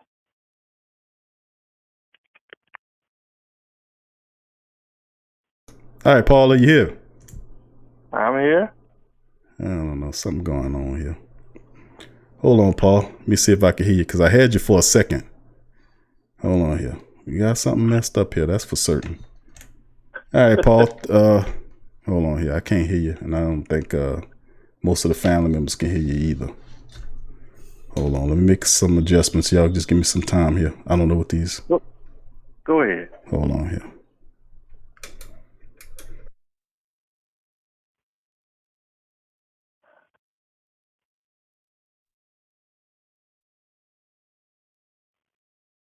Hello, Paul. Yeah, I'm here. I guess it ain't working here. Hold on, family. We're going to get it together here. Dealing with a slight little difficulty. All right, Paul. Can you hear me now? I hear you. Can you hear me? All right. All right, Paul. Are you on here? Can you hear me? Hello, Paul. Hello, Paul. Paul. Can you hear me? Hello, Paul. Are you here? No, he's not here. Okay. All right. Hold on here.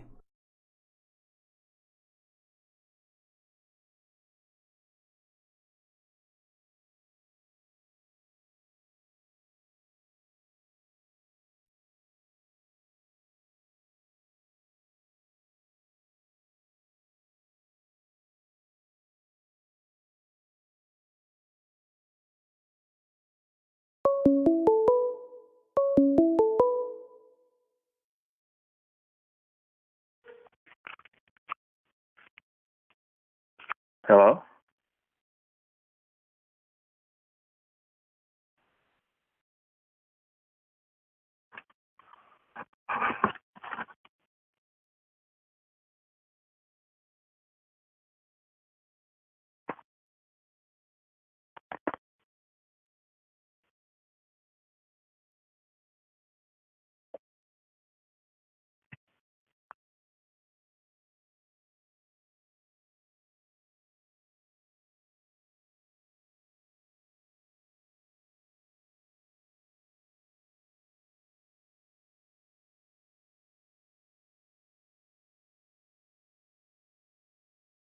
I can't hear Paul.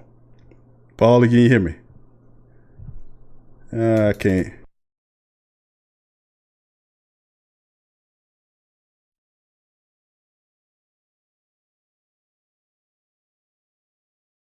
All right, family. I can hear y'all, man. I'm just trying to figure out a way I can get Paul on the line.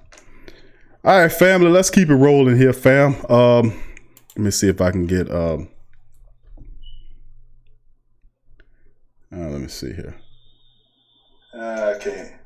All right, fam. We back with it, fam. I don't know what's going on with the phone. Let me turn them off. I'm gonna turn them off and then turn them back on. Maybe that'll help out here. All right, we're gonna turn them back on and back off. I don't. Let's see here. All right, I reset them, fam. So whatever y'all, if y'all want to chime in, Uncle Paul, you could chime back, and I reset the line, so whoever want to call, you could chime in as well. But yeah, family, I'm sorry about that little glitch with the phone lines. We don't usually have stuff like that happen on this show. You know what I'm saying? Usually things work pretty well. So we'll have to see what's going on with it. But like I said, I had my child played a computer game on here, and I don't know what he did. So I'm gonna have to run him off so he can't come on here no more. And keep him out of here, man. He's screwing up all the settings. New iPad, what up, fam? He says, what do you think about Clyde Edwards? What I think about Clyde Edwards-Helaire, I think he's fantastic. I think he'll be a guy that probably end up going in the second round. He's a terrific. Hold on here. All right, fam. Thank you for calling the Sports Coma. Can you hear me? What's you say, Big Q? What's good there, brother? Paul had to reset the line, man, for whatever reason. We couldn't hear. That's all right. You know, Cheer be food with stuff and them gremlins get in it, see? Man, I tell you what, they had all kind of stuff screwed up. I had to reset it, brother Paul. How you doing, bro? Oh, I'm doing good. How's you and your family, man? Man, everybody good, my brother. Everybody good, man. And you know, we're going to make it, fam. We're going to be all right. I'm so glad to hear that, man. I'm so glad to hear that. But I was looking at the chat there, and Crash 4 thought of something I never even thought about. I mean, hey, thanks, you ought to look into that, man. Send tomorrow to Houston for Watson. That solves the quarterback problem. Boom, in one Watt. What you think? I mean, the Watson, I'm not mad at that at all, man. You know, I think that'll work for me because he had a little bit of experience playing in Houston as a starter. He would have to sit behind Drew for a year or so, and then he'd take the reins. So I mean, it would be a shorter it'd be actually perfect if you think about it. A young NFL quarterback that had a lot of experience, who is a winner. He won championship. He won championship with Clemson. He's fantastic. I actually would like that move, but that's up to the Saints whether or not they're gonna pull the trigger on it, though. Paul, what you think about it? Hey man, they need to do that, Q, because listen, Houston. Hey, you know, it's kind of like the kid that's giving away all his candy. You know, hey, you give it away your star receiver, you give away your star tackle, your star this. Hey, Watson, getting rid of him is really a foregone conclusion because if you think about it, Q, if he's not happy and he don't want to be there, the next thing to do is just hit the door, babe. What you think? Yeah, you got absolute point on that. And like I said, I've heard some stories about Deshaun Watson not being happy about him getting rid of Hopkins, and then of course he brings Cook to town and Randall Cobb to town, and you know what's going on down there. But let's see how the draft shakes out. I think he's bottom. I don't know. I just think that he should have just made peace with Hopkins. Him doing this is absolutely asinine, in my opinion. And if you don't win this year, they're going to run him out of town. That's for sure. I'm telling you, man, I don't know what Coach O'Brien, what he's thinking. You know, that'd be just like the 49ers getting rid of Joe Montana, Steve Young, Jerry Rice, just having a general overhaul of all your starting key players. That's crazy. Absolutely. I don't know what he's doing out there. I mean, if it would have been the Sports Coma Houston edition, we'd be stumping the hell out of him on airwaves. It's so true, Q, because what they don't realize is you mortgage your future. Now Brian is ignorant that set the Texans back at least 5 years, Q. At least. Yep. You know.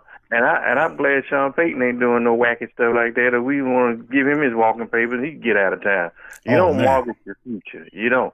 And I got to say, Q, I'm still on the fence about bringing Drew back for these next 2 years. I still don't like it. I really don't like it because you're being sorry and you're not trying to get a young quarterback and develop him to be the future. I don't like that. Because we know how Sean Payton is. He's not going to be disciplined to run the ball. He's going to want to haul it. Especially now when you got Tom Brady in your division and you're going to try to outdo Bridgewater. You know, that's not helping the running game too much for next season. What you think, Q? I mean, you got a point. Some stubborn aspects of it with Sean Payton do reside there. You have to kind of live with. But there's still the Taysom Hill factor. He's hanging out there. And we need to do something about that. We need to get that addressed as soon as possible. And see what Taysom. We forgot all about Taysom hanging out there. And just to address what Carolyn Mendoza, she was mentioning Chase Claypool.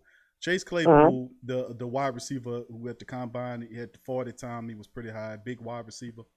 I heard a lot of reports about a lot of NFL people looking at converting Chase Claypool to a tight end. And he's a very talented wide receiver. And the thing about him is, man, you know, that's a deep class of wide receivers, and he'll fall somewhere in there. He got pretty nice tight ends too. But Chase Claypool would definitely be an addition to the Saints if they could probably get him in the bottom rounds. This guy, they were seriously. But thank you for that question there, Carolyn. Is that the fact that a lot of teams looking at converting Claypool to a tight end because of his size, 6'5", 240-something pounds.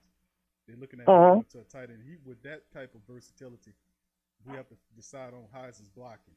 You know, how would his blocking be at the tight end position? But he would be a fine, man. I ain't gonna lie to you.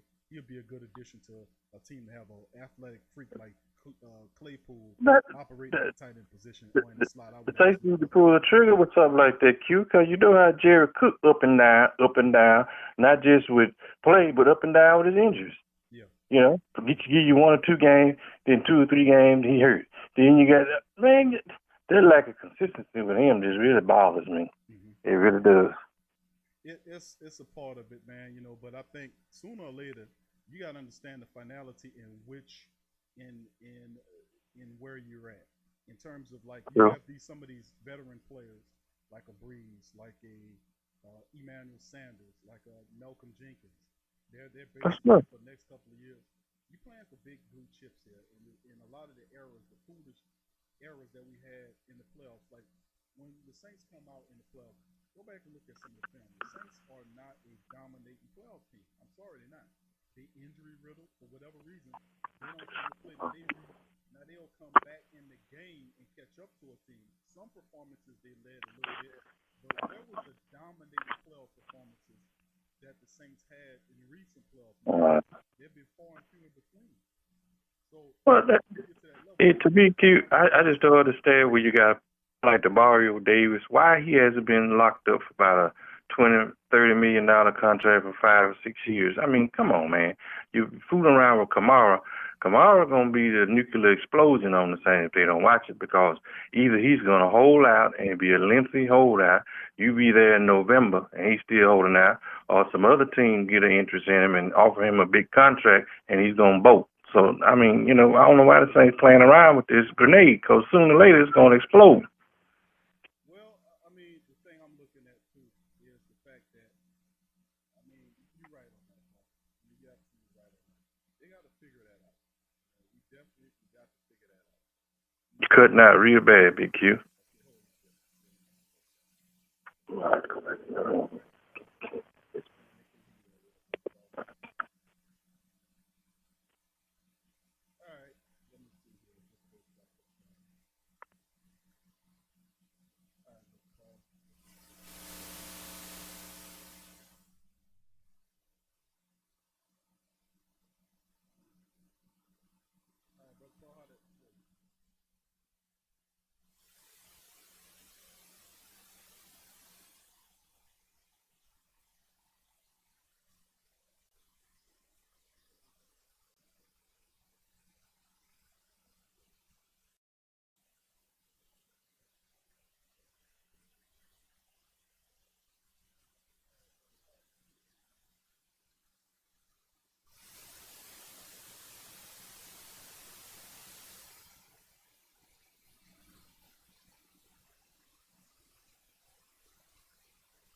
Perfect. Perfect.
All right, fam. We back at it. Made a few adjustments here. I don't know if it's going to work or not. If not, then we probably have to discontinue the stream here. But let me know how I sound, family, in the chat. I had to make a few adjustments here. I'm sorry I'm having these glitches or whatever's going on with it. But every now and again, it happens with computers. You know, they're faulty. Let me know if you guys can hear me in the chat, please. Let me know if you guys can hear me in the chat. All right, sound like I'm coming through loud and clear. I monitor myself on a second stream that I usually do. I usually monitor myself on multiple streams to make sure everything is fine. Okay, thank you, Port Town. Oh, good to see you, fam. Port Town Extreme streaming says, "Can you hear me now?" Can you hear me now? Good. Okay, thank you, Port Town. 985 says good. Now Live says your sounds good. Thank you, fam. Ernest says yes. Devin, who that to you, Devin? 985 says your computer got the virus.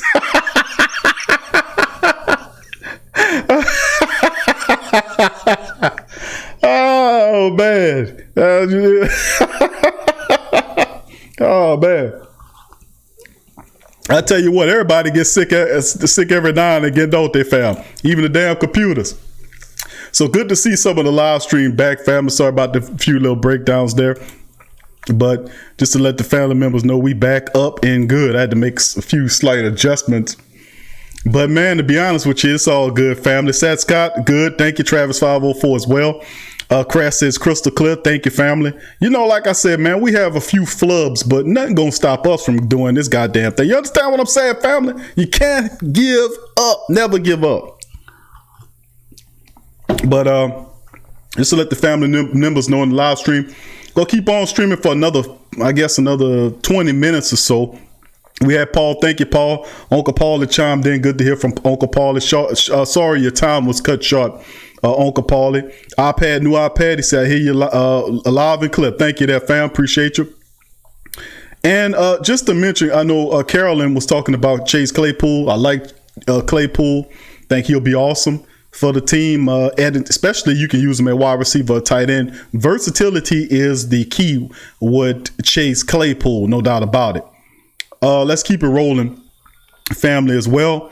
Renaud dropped. Who that to you, Renaud? Good to see your family in the chat. Thank you, Crass. Hit the like button. Hit it hard. Thank you, family. Please hit the like button here as we continue to move on in the chat. Darahan 711. What up, fam? Good to see you, fam. Who that to you? Thank you for joining us in the live chat today, family. We had a few little computer issues. Timothy Dillon, what up, Tim? Good to see you, family. Hennessy Bastion, who that to your family, chiming in. 504 Easy, what up, fam? Good to see you. He says, trade back, get extra picks, second round, select Jalen Hurts. I'm with ya. So that's another great Saints think tank member that got good sense, man. Jalen Hurts is the man, bro, with the plan. You don't have to move up to get him. Because if you want Jordan Love, you got to go through New England, and New England obviously going to take him. I don't think he should move up to get Jordan Love, but Sean Payton is stubborn. He's going to do what he want to do. Crash says Taylor had 13 fumbles in 2018, 14 in 2019. I can't have that on my team. Pass on Taylor. Good stat there, Crash. I remember about his fumbling. He does have the fumbleitis, no doubt about it. That's why I think a lot of people place guys like Swift or J.K. Dobbins above him. But if we have a really good running back coach that I really do think that can help with Taylor. But we'll see if the Saints are serious about that, fam, because the truth be told is if they believe they're going to get something done with Alvin Kamara, then a guy like Taylor or any of those type of guys would make sense. But if you see him take a running back high, watch out. Darren, it says they're not trading AK-41. I would say no at this time because what he means to the Saints. Now, I remember we had Bob Rose came on last show, and he says that nobody is above Sean Payton's system except for Drew Brees, of course. Alvin Kamara is utilized in his system a lot. I mean, a lot. And if you're thinking about replacing that guy, you got to have somebody that come behind him. Latavius Murray did well when Kamara wasn't there, but it's how you mix your backs. I was expecting them to feature Kamara, but to also be smart, be real judicious about how they use him or employ him in offense. For instance, if you're going to use Latavius Murray, utilize him in any third and ones or short goal plays. You're in the red zone, put that battering ram Latavius Murray in there. 3rd and 1, use Latavius Murray. That's his field of expertise. You don't even need a fullback. Those type of plays, put him in there. Not run Alvin Kamara to death in the hole. That's the thing that I have an issue with Sean Payton. Now, I've always criticized his run versus pass ratio because it's a passing offense, but it's to his detriment. Had the Saints become more run-centered as of the recent years, you would be sitting here with more championship rings around on your hands and belts around your waist, to be honest with you. And I've often said this, it wasn't teams that stopped the Saints, and last year was indicative of it. The referees were doing everything they can to stop the Saints from winning games. What you've seen was that the referees in the NFL which are controlled by NFL, controls the referees and tell them to do whatever they want to do. And they say they don't influence the play call, and that's bullshit because they have things in their ear that tell them what calls and which plays to make. Come on now, let's not be kids about this here thing. But being the Saints still won 13 games last year, despite the NFL trying to stop that from happening. Now, we do realize the best way to beat the machine is to beat them at a game where the team is Well, to beat the guy, to be able to beat the NFL, you got to blow your damn team out. You got to be able to blow the team out, and that's what it comes down to. You got to be able to blow out the team that you're playing. And like I was making a statement about the Saints. Okay, that's what's going on, family.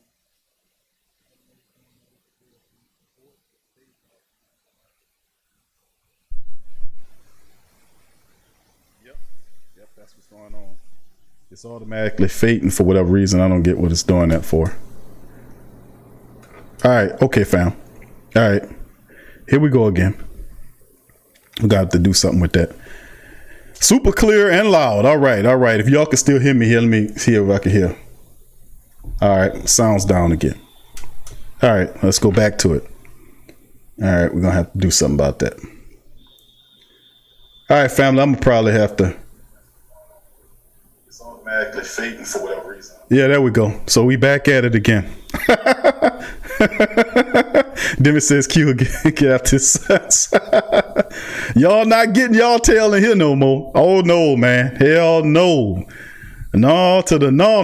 Who that to you there? Now, good to see you there, Farouk Abassi. Good to see your family. What up, Big Q? If Jordan Love falls to 20 or 21, should the Saints jump in front of the Patriots? The answer to that, Farouk, thank you, family. Where you chatting from, Farouk? Put your where you chatting from, family, in there. Appreciate the question. Who that to you? The Saints are in. Sean Payton's in love. I'm not going to lie to you. He's in love with Jordan Love, pun intended. And I think that if he's there before the Patriots, I most certainly think that they're going to leapfrog and get in front of him. No doubt about it. I'm just going to keep it real with you. I think they will do it. They love him. For whatever reason, they love his intangibles. And I just think that you don't need to expound that much draft capital to get that guy. You already have 5 picks based on whatever they get. The compensatory formula works out where they might get a few picks here or there. But truth be told, I wouldn't trade up to get Jordan Love, but I think Sean Payton will. So that's just the thing. I wouldn't give it up for Love because I think that you can find a better prospect than Love later on without giving that up. But I think the Saints will give up a pick for that, Farouk. Algiers. Okay. Thank you there, fam. Appreciate you. Farouk, appreciate you. Thank you. But to answer your question, family, I think the Saints will give up extra draft compensation if he's that close to jump in front of the Patriots Atlanta, because the Patriots are going to take Love if he's sitting there in front of them. The Saints realize it too, and they're going to have to be aggressive in their approach if they want him. And I think Sean Payton does move up to get him, because I've read several reports, many different reports centered around the Saints' interest in Jordan Love, want to know about his background, his physicals, and stuff like that. And then I've heard the comparisons that a lot of the scouts are making on the inside about his tangibles versus Mahomes. And I think Sean Payton doesn't want the Patrick Mahomes thing to happen to him again. What happened with the Chiefs that year, he said that he was going to draft Mahomes. We ended up with Marshawn Lattimore, so we won there. But this year, with Drew getting close to the end of his career, I definitely think the Saints, if Sean Payton sees him there, that they would move up ahead and get him. So thank you, Farouk. Appreciate your family. And who that to you? Thank you. 504 says not Jordan Love. No, I mean, I'm with you there, 504 Easy. I think Hurts is a better guy, more accomplished. Does resumes count for anything nowadays, family? Do resumes count for anything anymore anyway? You know what I'm saying? Resumes. Do they count? If they count, why aren't we looking at resumes? Resumes hurts. Alabama, Oklahoma, stats, runs, changes the game.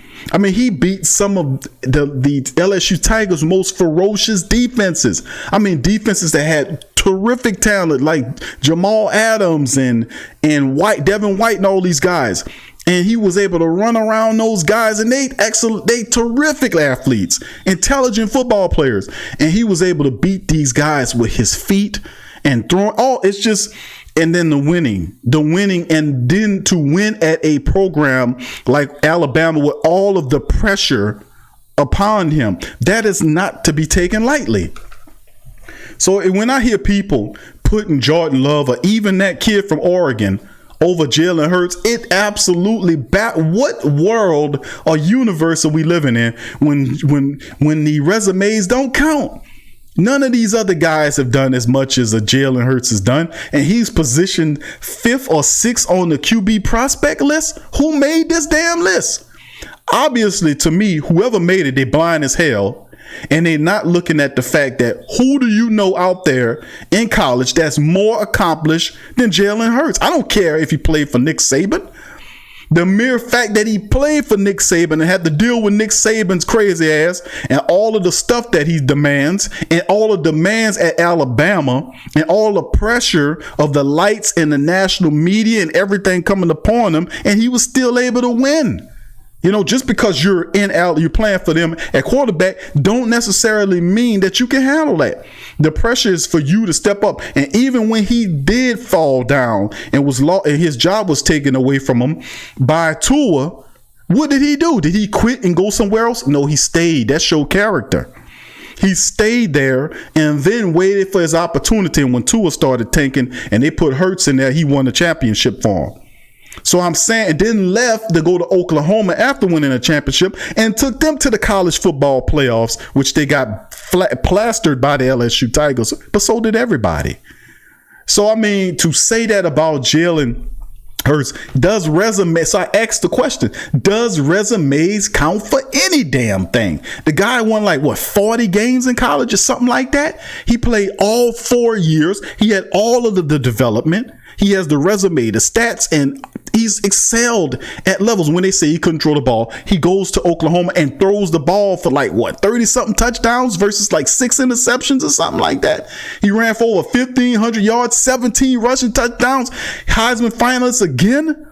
I mean, it does resumes count for any goddamn thing in NFL where they so hell-bent and so programmed and hypnotized around prospects, profitable or potential. So we drafting for potential now? Is that what we going? Why don't we look at the reality of it? What this kid can do and what he has done. And that's why we're screwing these teams up that's taking these quarterbacks like Mitch Trubisky, who should have never been taken in the first round. Trubisky wasn't ready. He still ain't ready. And a lot of these guys are flaming out and balling out because these idiots are taking these players on potential. And you can listen, I'm looking at the resume, and the most accomplished guy in the draft field is Hurts. Now, if he falls the second or third, that's their ass. You know what I'm saying? But you got to remember the so-called draft geniuses. These are the idiots and the morons that said Lamar Jackson wasn't a top 5 or top 10 pick. You know why? Because Lamar Jackson's people ain't pay their ass to put him up on it high on their draft list. And remember, that goes on too. These guys making these draft lists. Google Mel Kiper Jr. draft scandal, and get a earful or eyeful of the foolishness that happened with Mel Kiper taking money to elevate prospects on his draft board because he know the influence that he has. They all take money. The majority of them take money to put them guys on their boards. And a lot of people don't play that goddamn game. But see, a lot of they don't understand. When you have that amount of money being exchanged and moved around, you're talking about $1 billion industry where money trickulating everywhere. Agents, greedy asses looking for stuff. You think the agents have media hype men? You don't think they connected to the Kuipers and these other clowns out, the McShays out here that's getting money under the table to elevate prospects and high? McShay lost all his credibility with me when he came out with the draft some years ago when he had when Cam Newton came out there, and he said that Cam Newton and not Blake Bortles, but Blaine Gabbert, that's who it was, Blaine freaking Gabbert he said Cam Newton was 1A and Blaine Gabbert was 1B. You can't go wrong with either one of them. So I went back and did my own research, looked up Cam Newton. Cam was the man. Cam was dominant. Him and Big Boy from Auburn that we had down here with the heart problem. He had them, both those guys was on there, and they were dominating teams that year, and they won the championship. I went and looked at research and tape on Blaine Gabbert and seen that this guy had his stats were mediocre. His film was mediocre. I mean, he could throw the deep ball, but he was nowhere near where they said he was supposed to be. And that's what McShay was talking about. Oh, this guy's did. I'm like, man, these dudes getting paid to say this, man. They're getting paid to elevate these guys. I look at the resume. What did you do? If you a company that's hiring somebody and you looking for the best possible candidates, what's the first mode that you would go to? You'll say, well, how would I know who's good? I'm going to look at the resume and see what this candidate does versus what this candidate does. And that's who you decide on who you're going to hire. The more qualified person for the job. So how are we picking these guys that's playing at these small universities? That's not saying that that's no knock against them, but you got to give advantage to the guys that play in the spotlight versus the guys that didn't. Come on now. You got to. You cannot take away from that. You cannot say, okay, this guy, Jordan Love, is above Jalen Hurts. I'm like, what? How? Well, his height and the fact that he moved. Hold on. Okay. The only thing Jordan Love beating Jordan Hurt because Love is 6'4", Hurt is 6'1". Okay. So Jordan Love is taller than him. Well, Jordan Love can move around. He can see over the pocket. Stop that right there. Jordan Love might be able to be tall. He can see down the field. But just because Jalen Hurts is 6'1", don't mean he can't see. You got a goddamn quarterback right now who barely 6 feet tall. And he's still the highest passer in the NFL history, and he barely 6 feet. He's 6 feet with shoes on. You take his shoes off, he less than 6 feet. That's the truth. There you go. Thank you for that, Sub-Zero. Who that to you? Nick Farrelly. Thank you. That's what I'm saying. Resumes mean something. So you get people that come on with this prospect talk. Miss me with the prospect talk. That's the last thing you won't get involved in prospect talk. You won't see what these guys could do. And you draft guys that fit your system based on their productivity and what they did. That's why you study their statistics. That's why you look at their footage and you look at what they've actually done. You know, none of these other guys can even say that much. You know, Burrow, of course, you got to put him up there. He just blew everybody away statistically. But Tua is terrific too. But just like you look at Tua's body of work at Alabama, you have to also, that's the thing that's killing me. How will you say, okay, Tua is here at number 2 best quarterback, and the guy that he took over for in Alabama is number 6 on the prospect list, a 3rd or 4th round pick? Get your ass out of here, man. Get out of here. You on that stuff, or you drinking something you ain't got no business drinking. You ain't gonna tell me that Hurt is a 5th or that he's not better than Jake Fromm from Georgia, or he's not better than Jacob Eason from Washington. Get your ass out of here, man. Get out of here. That's because that's because Hurt people ain't paying you to up them. But I'll look at statistics. Man run over 40 games in college. He tore us up many years when he played out there. We can barely get a hold to him. We can barely get him. And then he throws, then they say, oh, he's not a passer. They was hating on him. Then you look at games. I've seen games when the man threw for 400 goddamn yards and 4 and 5 touchdowns. Then these assholes come out and say, oh, the man can't pass the ball. So he goes to Oklahoma and shows that he can throw the ball.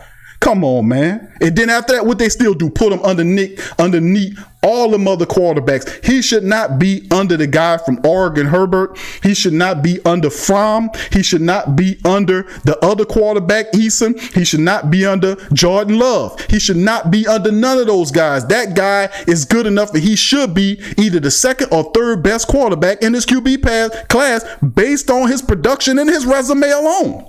I mean, what else are you judging these guys on? You know, I know you don't have a crystal ball. It's just amazing to me. It's foolish to me. Hurts is better than what they're putting him at. I mean, he's better than Herbert. He's better statistically. And if you look at the tape, and they say, well, I had a few people say, well, Q, he has some issues with his pass and all this kind of stuff. When I ask you, what goddamn quarterback you know out there that don't have an issue? I mean, come on. The guy is a model citizen. The guy is a proven leader. The guy is a proven winner. The guy has championship rings. He's won more games than he played, and he's won like 40 games. He's won on the highest level in the best conference in college football, point after point after point. But oh no, it's Herbert, it's Eason, it's this other clown, it's Love. All those guys, they're better than Jalen Hurts. And then you want to talk, well, he's 6'4". Kyler Murray less than 5'8", 5'9", and you took him first overall. So that height shit don't play here no more. It's if you could play the game. And this guy has played the game at the college level, at the highest levels, under the most extreme conditions, has fell down on the open stage, resurrected, came back, stayed and showed. He could have left when they chose Tua that year. He stayed there. That showed his character and his mindset. Then he came back, went and stepped up. He didn't have the sour face that whole year. When Tua went down, was stinking, he came in there and won the championship, then went out to Oklahoma and did big stuff with them too. So, I mean, they need to cut that out with that Jalen Hurts stuff. But I'm telling you, he will not be there after the second round. I'm telling you, look at a team like Dallas getting them. Look at a team like the Chargers getting them. Look at other teams like the Patriots getting them. I'm telling you, Jordan Love is not going to be there after the second round. I'm telling you. I wouldn't be surprised if he goes somewhere high in the second round or mid to the second round. But the reality is he is going to be gone after the third round. I'm telling you. Nobody's talking about him. They did have some articles that the Dallas Cowboys were talking to him. Now, I didn't hear anything about the Saints talking to Jordan Love, even though they had some dealings with him at the game out in Mobile, the Senior Bowl game, in which Saints coaching staff and scouts were there as well. Remember that? I mean, I'm just saying, man. I watch a lot of this and it don't make sense to me. And when it don't make sense to me logically, the first thing I do is I go to the money angle. When it don't make sense to me logically, I go to the money. I say something money got to be involved here some kind of way. That's how I found out about Mel Kiper's scandal with those drafts and that he was taking money that he denied it. I wasn't taking no money. I was judging, but no, man, no Kiper. You look just like a good fella. You look like you come just right up out of I could put your ass in a good fella movie. Just like how you look right now. I didn't show the picture of it. I will put him right up in there. Yeah, Kiper taking money. No doubt about it. He been taking money. And the ones at the top, they take money. You know why? Because that's how the game go. If you want to get on my draft board, you're going to have to pay me to get on the board. People don't know that, but I'm telling you what's going on behind the scenes. When it don't make sense, think about the money. I'm telling you, it works every time. Thank you, fam. Crash says Fromm is garbage and no mobility, but he's high up than Jalen Hurts, though. Farouk says better fit Patrick Queen or Ken Murray.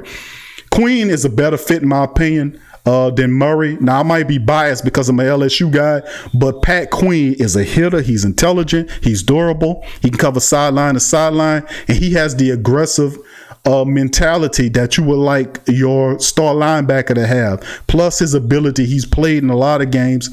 And like I said, I love his intangibles.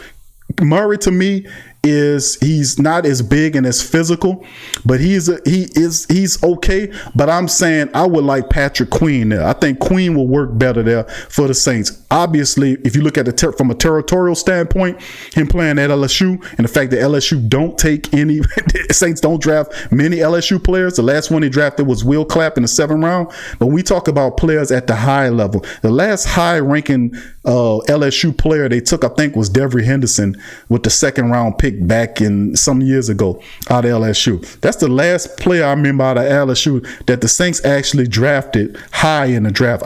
Correct me if I'm wrong, Great Saint Think Tank, but that's the last dude I remember. But Queen would be a better fit, Farouk. Thank you for that question. Timothy says, if we can't get Jacob Phillips or Divinity in the later rounds, get a top-notch running back. Thank you. I think Phillips will be available. Divinity is an interesting option as well. Some people look at him as a tweener, a guy that can play linebacker or defensive end for you. So he's definitely a guy you can look at in later rounds. Those are good value guys too. Jacob Phillips is cool, is excellent. Michael Divinity Jr. he had that injury, but that dude is impactful.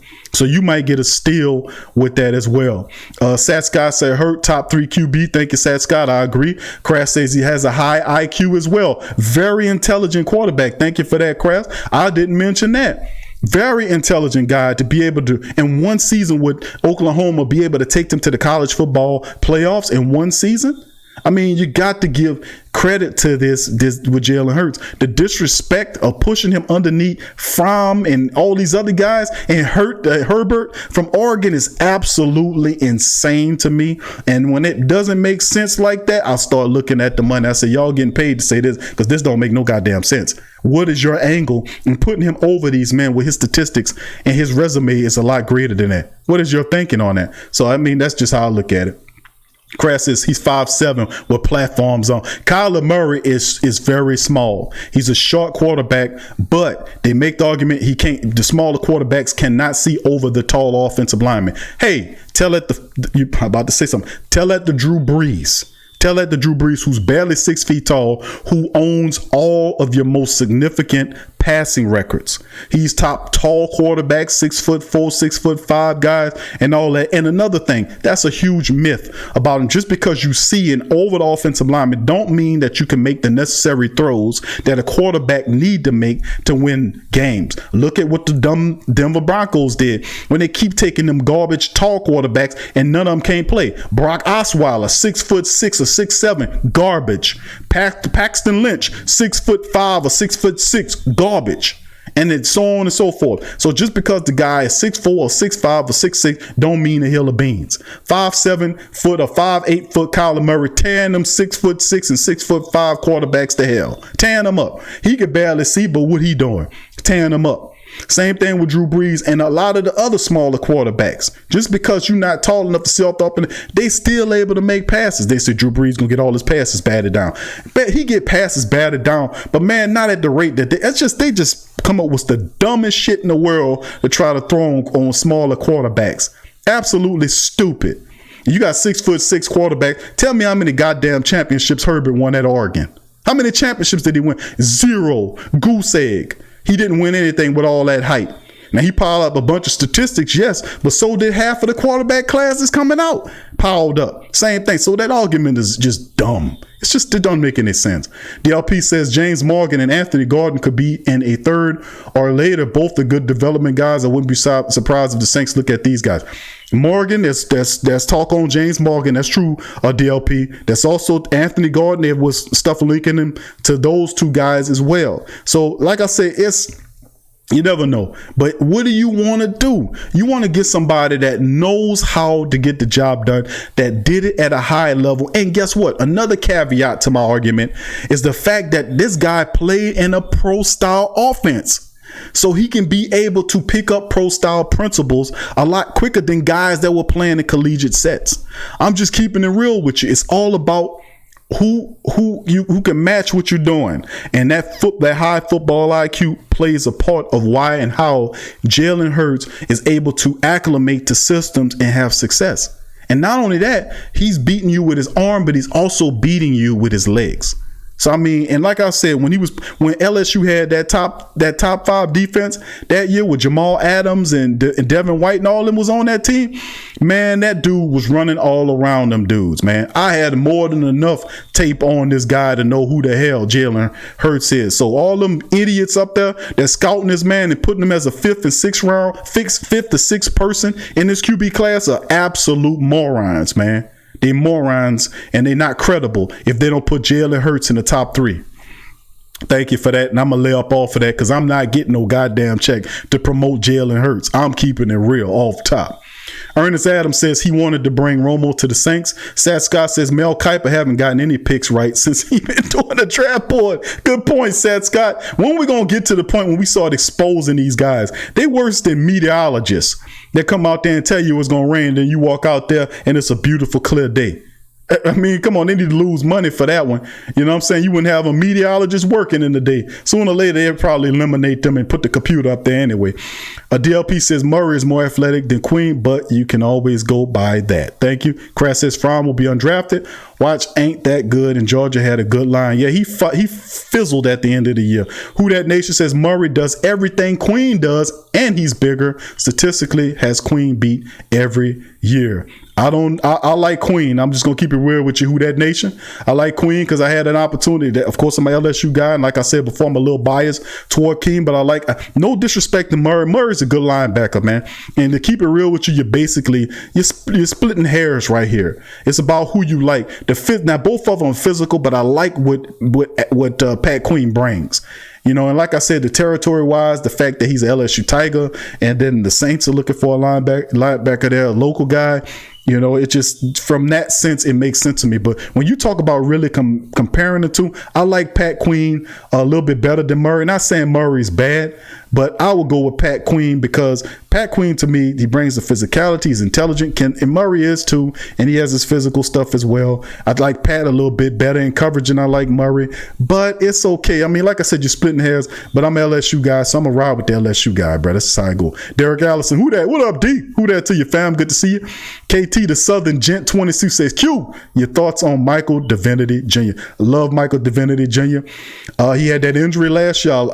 It was sad enough, but I think Divinity could be a real big help for a team. Like, if you can get him and bring him in, and he's a guy that you can kind of do like a tweener thing with him, like the hybrid thing, like they always talk about a couple years ago. They had this big hybrid talk. Oh, he could play defensive end, he could play linebacker and all that kind of stuff. I think Divinity Jr. could do a little bit of both, but he definitely have the pass rusher gene. I mean, if he's healthy, he's a force. So it'd be nice to be able to get a guy like Michael Divinity Jr. But I think he awesome, bro. I think he could be special in the right situation. Thank you for that, KT. The Southern Jet 22. Appreciate you, fam. Devin says, Fromm is a career backup. Thank you. KT says, Kenneth Murray reminds me of Quan Alexander. That's a good call there. Pat Queen reminds me of Hightower. I don't know. I'm gonna have to think about that a little bit. But the Murray and Quan Alexander, that's not bad. That's not a bad comparison. But Queen kind of reminds you of Hightower. You think so? That's. I guess I go with you on that. I'll go with you on that. I think, but would you say that Queen a little bit more physical than Hightower? Wouldn't you say that, KT? I don't know. I think in my opinion, I think he's a little bit more physical than Hightower. But you know that. But I go with you on that, bro. You know, I don't disagree with you. Crash said a few questions. Murray's instincts, though, bad instincts. Stephon Anthony. I still say draft LB in the third round. You know, and Crash is bringing up, because that's pretty much what Bob from Sports Illustrated, who was with us last show, compared him to. He did compare him to, he says, Stephon Anthony type stuff about him. And I think that's true to a degree. But remember, Stephon Anthony, he has a bad eye on him now. But y'all got to remember, when Stephon came in here in the first round from Clemson, he came on, he started for the Saints, and he played in all those games, and he broke Ricky Jackson's rookie tackle record in his first year. Then everything went to hell on the defense when they started changing up everything. New people came in and they didn't see him fitting in their scheme, and they started moving them all around. He lost his confidence, and ultimately he lost his playing time, and they shipped him out. So it was a lot of foolishness that was going on too during that time. If we remember correctly, remember that, fam. Remember that. He didn't just go from 100 to 0 and became a bust. Stephon Anthony showed that he could play the game in his rookie season. How many people you know that came in as a rookie in the Saints defense, was calling plays and everything? He played every game, and he broke Ricky Jackson's rookie tackle record. He broke it. Stephon Anthony broke that record. Then the next year, all those defensive changes, the coaches and the schemes and everything changed. They didn't see him as a fit in that system. He lost his confidence, his playing time went down, and they ultimately shipped him out. People forget that. But Stephon Anthony was a guy that played at y'all in the chat, thumb me up and say, you know what, Q, yeah, I remember that. Yeah, I remember that, Q. You absolutely right, Q. I remember when that happened. I remember when Stephon Anthony played down here. I remember when he broke Ricky Jackson's tackle record. I remember that, Q. I'm telling you. I remember that. So he wasn't a bust. He became a bust after they changed up stuff. And remember, you had Ryan that was operating. Ryan changed. Dennis Allen came in as an assistant, which was a move to undermine Ryan and get him out, which they ultimately fired him. Then Dennis Allen came in, shift the defense from a 3-4 to a 4-3, in which they didn't see him as a need there. And then Allen brought in all his people. Do we remember that? I'm just going to keep it real with you, because Stephon Anthony wasn't a bust at first. He was handling business. See, a lot of people going to jump on the bus bandwagon with Stephon, but that wasn't all his fault. They did the same shit when during that period of time when Will Smith was on the team. Rest in peace. Will Smith, they then changed Will Smith from a defensive end to a linebacker. And I was like, what are you doing? What is this? They were screwing up all kind of ways. They were playing, remember Big Hicks that played for Chicago now, Akeem Hicks? They were playing him at defensive end. I was like, why are you stupid bastards playing that guy at defensive end? And then the media, even Jeff Holden was making fun of it. He's like, this guy's the biggest defensive end in the NFL. And he was. But that wasn't when they were blaming him for not being productive. Hicks was the defensive tackle, as proven when you put him with the Chicago Bears. Look at the force he is in the interior of the defensive line. But the Saints were playing him at a defensive end position. Insane. But that's the stupidness that they were doing during that period of time. And I throw Stephon Anthony in that mix of stupid stuff that they were doing. And the guy could play, they just mishandled him. Bottom line, they mishandled Stephon Anthony. I'm gonna keep it real with you. They screwed that development all the way up. Because how you go from breaking Ricky Jackson's rookie tackle record to being a bust? Come on, man. That don't happen. A lot of that happened because of the changes in the defense, and it wasn't just him. They was doing that to a lot of people. It pissed Keenan Lewis off too. He was talking about that. Because remember, he didn't like Dennis. See, I know too much about these people.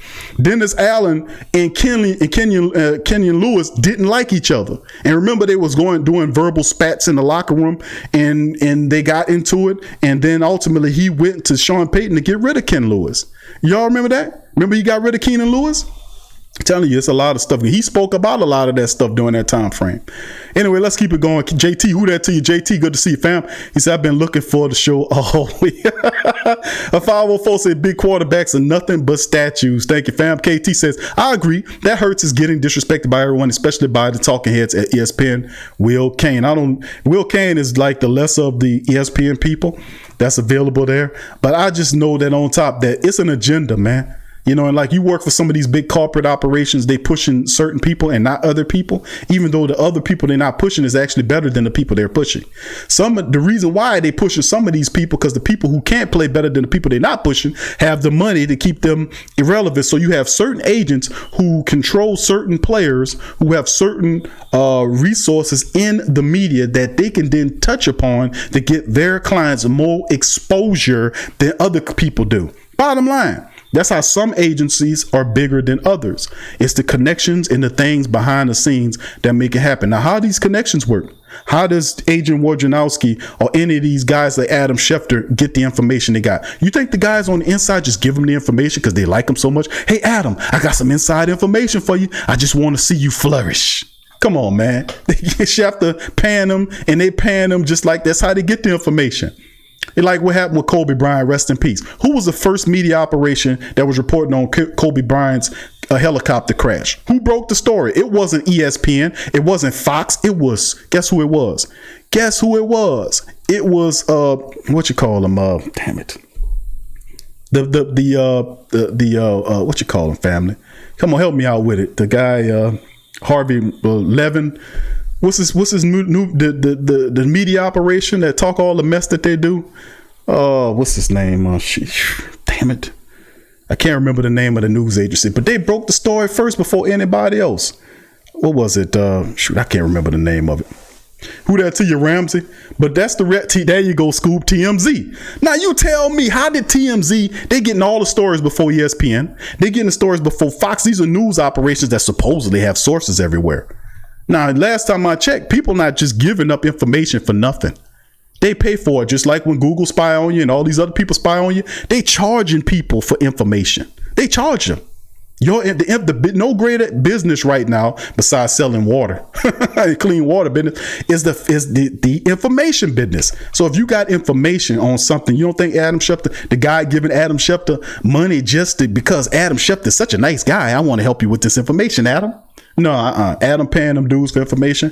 ESPN paying them dudes for information. That's how they stay relevant. But TMZ also paying you, but they probably paying them a little bit more. Thank you for that, Scoop, because I totally forgot it. But TMZ is that mix. That's right. But that's how the stuff goes. That's how it goes, man. Keep it real. I'm keeping it real. I know people don't talk like this or talk about this stuff, fam. But if we're gonna talk about this stuff, we're gonna keep it real and we're gonna look at it as it is, and we ain't gonna dress a pig up in a wedding dress and put on makeup on it. We're gonna look, if it's a pig, it's a filthy, slopping pig with mud all over it. We ain't gonna clean them up, put lipstick on them and a dress on it. No, it's a pig. A pig is a pig, no matter how you look at it. I'm gonna call it like I see it. Thank you very much. Justin Star Wars says Queen is not that physical. I've seen highlights of him diving at shoestrings. Pat, let me tell you something. I watched Pat Queen play all season long. I've seen highlights prior to that in practice. For him, you saying not that physical, dude, I disagree with you. I mean, I don't know what footage you're looking at or what stuff you're looking at. They both, Ken Murray was diving at shoestrings as well. They did take porch angles. Remember, this is college, but these guys are playing at a high level. They're playing for LSU, and Pat Queen is physical. He's one of the most physical linebackers they played there. His style is physical. He plays physical. He enjoys running over and hitting you. So I don't know if you talk about not physical. I don't know what's feel of physicality you will kind of scale you putting on. But in my opinion is that Pat Queen game is physicality. So I don't know what your level of fit. Well, he's a 5 in my physicality scale. Well, I mean, to make a difference. Physicality is physicality. The dude is physical. He will lay you out. He will lay your ass out. You telling me you ain't never see him lay nobody out in all those games when he was knocking them dudes upside their helmet and tackling them and raising up and putting it? I mean, come on, man. Come on, man. Go watch some more film on me, bro. You talking to a dude that do LSU reports, covered all their games, covered their statistics. Go back. You can even look at some of his high school footage to show that even Coach O talking about him being physical, and he's a physical, fierce linebacker. Come on, brother. Come on, get it together here. Let's see. Crash said Greenlaw and Warner were mid-round picks and linebacker. Both the dogs. I do the same in draft. Remember Peyton almost drafted past him. I know. Good thing he didn't. Ernest says Murray has an arm and mobility. Demi says Lamar Jackson was thrown under the bus as well, Q. Now look at him. I know, Demi. That's what I was saying. When he was at Louisville, I was saying this kid gonna change the game when he get in here. But when he got to the NFL, they was trying to change it to a wide receiver. He said, don't call me asking me to catch no goddamn passes because I'm a quarterback. A lot of them didn't like that. So he kind of fell a bit in the draft. But Lamar Jackson definitely should have been picked in the top 10 in the draft. So it's absolutely repugnant. It's ridiculous. I don't know what these idiot scouts looking at. Most of them are stupid. Most of them get paid to elevate these players higher than they're supposed to be. And there's always mistakes. It's not a perfected science at all. But if to make it really simple on yourself, scouts, start looking not only at the film, but their resumes. That's how you pick people for jobs. You don't just go out in the field and point at the guy and say, I choose you. No, you look at what they've done in their career. What makes them a quality candidate for the job. Lamar Jackson had an excellent and awesome resume as a quarterback at Louisville. The records he broke, his speed, his tape, his film alone, but yet he went all the way down. And I'm like, man, how that work? You tell me. 506, I think trigger Q with the Hurts pick. No, I think it didn't trigger me, bro. I just think that, when you talk about Jalen Hurts and all those other quarterbacks, it just absolutely pisses me off that people can actually put out something and say that this is these guys according to how good they are, and actually put up guys ahead of him that didn't do half the stuff that he did. Don't even have half the statistics that he had. How do you justify putting this guy or this other guy ahead of him and say he's the 6th best quarterback there? What? No, absolutely not, idiot. No, absolutely not. And that's the type of stuff that sets it up for failure. And they're saying, well, he'll go in the 3rd or 4th round. Jalen Hurts is going to go in. How many idiots that did these mock drafts say that Jalen Hurts is not a 1st round draft pick quarterback? Why? Because he didn't pay your ass? He ain't send you he ain't cash app you yet, Mel Kiper. Todd McShay, you didn't get that cash app from Jalen Hurts' agent, and guess what? You won't get it. He don't need to pay your ass to elevate you on your fake, phony, injury, error-riddled boards. I mean, get out of here, man. Say to trigger me. Who that nation? He's not like Hightower. Come on, fam. He says not. The Who That Nation says he's not like Hightower. He not even close to Hightower. I got you, fam. KT said, preach. Timothy says, love trash to me. He ain't trash, Tim. Come on, bro. He ain't Tim. Love is not trash, bro. But he's not at this stage of his career better than some of the quarterbacks that they put like a Jordan, like a Jalen Hurts. He's not better than Hurt right now at this stage of his career. Now, I've said this before and I'll say it again. Right now, Jalen Hurts is a better quarterback than Jordan Love. That does not mean that Jordan Love won't surpass Jalen Hurts in his pro career, because I think I think that in the long run, Love will more than likely be the better of the two. But but you talking resume right now, not potential, not potentiality. We talking about what you've done right now. And as far as resumes are concerned, if we're going to go by resumes alone, and also if you throw the tape in there, man, there is no comparison. There is no comparison. Thank you. Who that to the family? Sean D, who that to you? Good to see you, fam. DLP said Rob Ryan loved him, and then he was fired. I know it. That's what I'm saying. People don't remember how Stephon Anthony was done. It was criminal how Stephon Anthony was done. Also, Keenan Lewis, it was criminal how he was done too. I didn't like how Dennis Allen handled that. Sometimes you got to be a bigger man. I didn't like how he handled Keenan Lewis situation. I think that you could have worked that out between the two, but it just, something happened between Keenan Lewis. I think he was saying that. I'm gonna have to look it up again, but I remember they got cool. Keenan Lewis went to him and ironed whatever they had out, and then Allen did something that kind of broke the trust, and then ultimately it led to Dennis Allen promoting Sean Payton to get rid of him, because Sean Payton ain't gonna say, look, I'm gonna get rid of you. His forte was the offense. He wasn't paying attention to the defense. Defense is totally in the hand of Dennis Allen. So Dennis Allen went to that coach and told him, man, I won't get rid of this guy. He becoming a cancer in the locker room. And Sean Payton said, boop, that's it.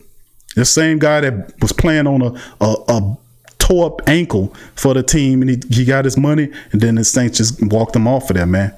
Ernest Adams says Lewis put it all out there after he was let go. I know, fam, he really did, and told the truth about it, and he put Dennis Allen in the cross beams and showing you the favoritism and all the bullshit that go on there. DLP says Anthony, I thought was going to play as a pass rusher but it never happened. He was a hitter, and speed, just defensive scheme was wrong for his skill set. Thank you. Chad, who that? Chad, good to see you.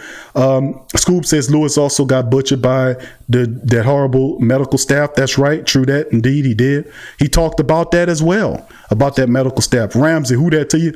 He said, BQ, it's been a while since I was able to catch you live. Thank you, family. Good to see you on the live chat. Thank you for tuning in, brother. James Taylor, who that to you? James, good to see you.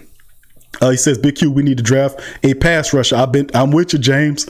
I'm with you, James. I agree with you, fam. We need a pass rusher, and we need one early on in the draft. Thank you, fam. I'm with you. KT says, I hope that the Saints nail the selection of the QB of the future. I don't trust Taysom Tebow, and I'm tired of the Saints drafting these hard camp arm career backups. Yeah, man. Remember Garrett Grayson? You remember that giblet? That great draft pick of what's his name? Grayson. Oh my goodness. Terrible, awful, horrible. The last time the Saints drafted a really good quarterback. Think about that. That's a tough one. When the last really good quarterback the Saints drafted? You know, usually they'll get one that come in undrafted and they'll work with him. But man, if you have an opportunity to get a quarterback that you think can help him, and Sean Payton really likes Love and he think he can do something with him, that's fine, you know, because that's his forte. We'll just have to see how it goes. But Tyra, who that to you, baby? Good to see you. Thank you for that, KT. Jerome says Queen going to be gone at the 24th pick. Could be one of them guys going to be sitting there, bro. Travis Daisy, who that? Travis, the Saints win if they get Queen. Thank you, fam. Thank you, Tyra. Good to see you too, fam. KT says, I'm not LSU. I'm not a LSU. I've been a Florida State fan since I was 8, but I'll root for the brothers from Louisiana. Queen is good. I just prefer Murray. Thank you, KT. Appreciate that, fam. It's all good. Scoop says 71 people in the chat. Hit the like button. Thank you, family. Please hit the like button. I appreciate family members for chiming in as I try to get through all your chats as well. Travis says we can use which I guess he says what, inside or outside linebacker, receiver, defensive end, and defensive back. Thank you, fam. Paul, who that to you? Thank you. Paul says tell it Q. KT says likewise with Hurts and Love. I want to see these brothers do well in the pros. I don't feed into the small narrative because Jerry Rice and others came from small schools. Very great point. Not to mention you had Steve McNair that came from a small school, and several other really excellent Hall of Famers came from small schools. So no, we're not going to discount the small school narrative. That's a great point. But you also can't discount or discard the big school narrative, meaning you play at a big school, the pressure's on you to win. Like what happened, like I was talking about Jalen Hurts. In certain situations, they do apply because you're playing at a bigger school, you're playing more competitive competition, you're playing for bigger states, so the pressure's on, the crowds are bigger. It's just, you see what I'm saying, family? It's more of that effect there. So you go to a big school, the lights on, you're usually playing in a pro style system. So it's more of that pressure there for you to win. Like I'm talking about the Alabama. We talking about the time when Alabama was dominating college football, in the SEC, beating everybody and stuff like that for years. And then you had Jalen Hurts sitting on the top of that, reaping the rewards of that, operating the system. Now, just because he was there don't mean that he was going to be successful because he was there. Now, he was there because he knew what he was doing. He went down. He had a really awesome quarterback and Tua that came on there that helped him win. When Jalen Hurts struggled that year in the national championship and Tua took it over the following year, Tua started to struggle in the championship down the stretch. Jalen came in, won, transferred, Oklahoma, had a great year there. And to me, he's a fantastic talent. I'm not one to discount anybody's progression. I'm the best way you can kind of separate guys is looking at their resumes, if you know what I'm saying. You look at their resumes, what they've done, and you look at their film, and then we go from there. Thank you, family. Zach Johnson says, with Brady, our passing game is OP, maybe a deep playoff run. Go Bucks. Okay, we got Zach Johnson. Zach's a Tampa Bay Buccaneer fan. He said, well, Brady, our passing game is OP. Maybe a deep playoff run? ? Hashtag Go Bucks. I hear you there, Zach. We'll see, fam. We'll see. We'll see how it go. Remember, the Saints are still the champions of the NFC South currently. 3 years running strong. Tampa Bay Buccaneers, they did a desperation move. They said, man, Tom Brady, come here, sit on top and play with these wide receivers of Evans and Goodwin. These guys are special.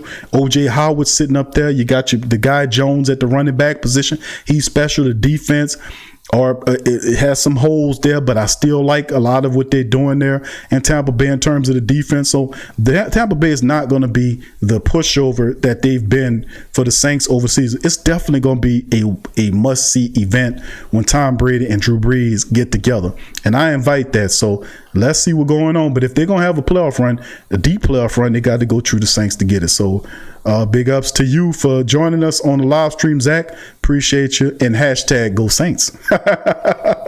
Crash says Rice was no brainer though. Dude was catching everything in sight at Valley. Unreal talent. Trust the tape. Tyra says Devin, bro.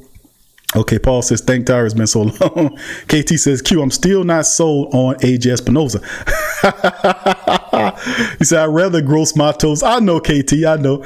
Or Julian Okwara out of Notre Dame. I heard of him. I seen some footage on him. I know you like Gross Matos, KT. Man, you had this discussion before. And I did look at Gross Matos tapes. From based upon what I see, I just think Espinoza is a more complete. You look at his energy, his technique, and how his size. I know they're both big guys, but for whatever reason, AJ Espinoza jumps off the tape to me, where a guy like Gross Matos does not. I just like how Espinoza plays, and I think he'll be a better fit in New Orleans. But that's cool, KT. We can all agree to disagree, family. Thank you. Paul says, hey, Q, where do you think Lamb and Chenault will get drafted by? CeeDee Lamb is there. He's dropping a lot of people's boards, but I still say CeeDee Lamb is a first round talent, a first round wide receiver, if not a high second round pick. And you look at a guy like Shenault who's dealing with injury.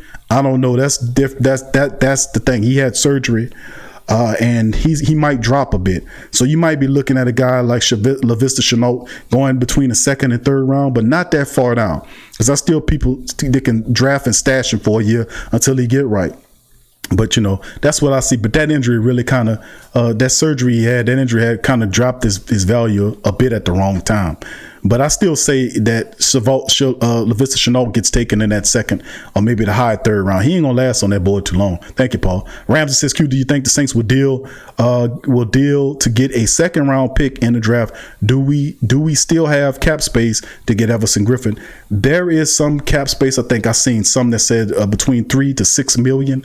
Various reports are saying the Saints have between $3 to $6 million. In cap space, I've seen a couple of items on that. I think Sport Track has it just over 3. I've seen some say 6, but they're not adding the PJ Williams deal into it and all that kind of stuff. But if they need to rework another contract or something, I'm pretty sure the Saints can look at the roster and see what other contracts they need to rework to go get a guy like Everson Griffin.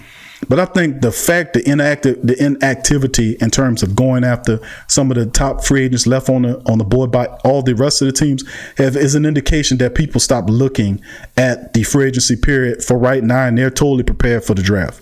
So wherever Clowney and all those guys are, or Everson Griffin or Marcus Golden, those guys are probably going to end up sitting there for a while because most teams are now fixated on the draft. And probably most of those guys will come back or resurface after the draft is over with.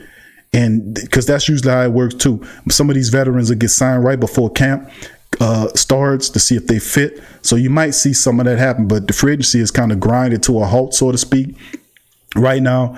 And that's due to teams are getting prepared for the draft. It's only, a couple weeks away.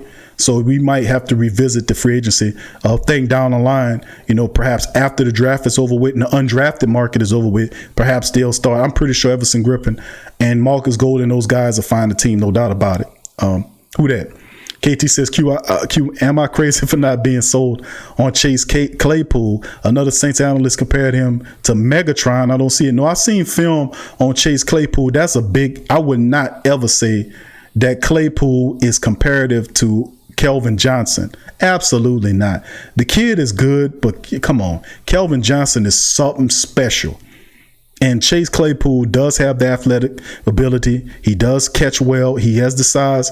But a lot of like I said, I've read several reports on Chase Claypool that a lot of the GMs and coaches are thinking about converting him from a wide receiver to a tight end. If they can do that, they'll get value from Claypool. But he's special. I think Caroline Mendoza asked me about Claypool early on in the chat. And like I said, I watched the kid's footage. He's an athlete, a marvel. But I would never compare him to Kelvin Johnson, a.k.a. Megatron.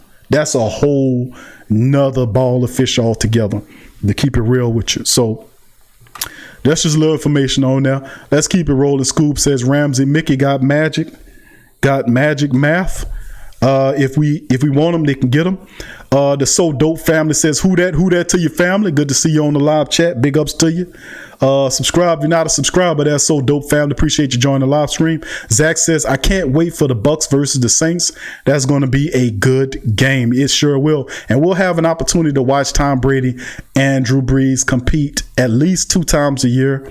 It's going to be special. It's going to be awesome. I enjoy it. KT says, Willie Lanier, Harold Carmichael, Michael Strahan, Jerry Rice, Mel Blunt, Small School Gym, Swag Nation, who that? That's right. The talents, wherever the talent is, those are really talented players.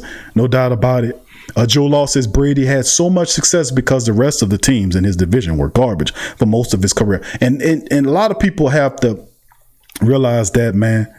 I'm going to be honest with you. That's the thing that follows Tom Brady around, is the fact that all the teams that were there weren't that good. Buffalo, for a large part, wasn't very good. The Jets weren't very good, and the Dolphins weren't very good, but they did play the Patriots good. They don't want to play. So, I mean, they had that lends itself that it was poor management going on in the AFC. What was it, the East that he was playing out of? So, I mean, that's a part of the process, but if they thinking that Tom Brady's going to come to Tampa Bay and do what he did in the AFC East, ain't going to happen. Now, you got two fantastic wide receivers sitting. I don't think he makes the mistakes Jameis Winston made, but had Jameis Winston made like 15 to 20% less mistakes, that team would have had at least won 10 games.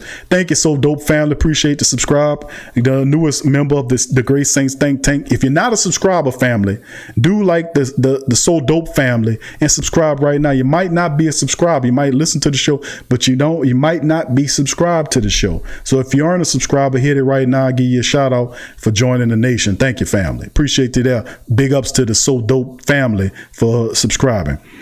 All right, KT. Okay, I read that one. Let's see, Zach says he's still so much more to bring than James. Everything better than Jameis Winston. I'm going to be honest with you. Aeneas Williams, Crash says, DLP says CeeDee Lamb is Louisiana boy from Opelousas. Would love to see Saints get him, but never going to happen. It'd be interesting. You never know. CeeDee Lamb might fall. I've seen mock drafts that have CeeDee Lamb going at the bottom of the first round. You never know what kind of face the first round is going to take over, because I've heard that they're picking 5 quarterbacks to go in the first round. And when you get a run on quarterbacks, it starts to run on quarterbacks. People start drafting them. You might have a run on defensive linemen. It could be defensive backs, but I've seen mock drafts where Del Pitt falls to us.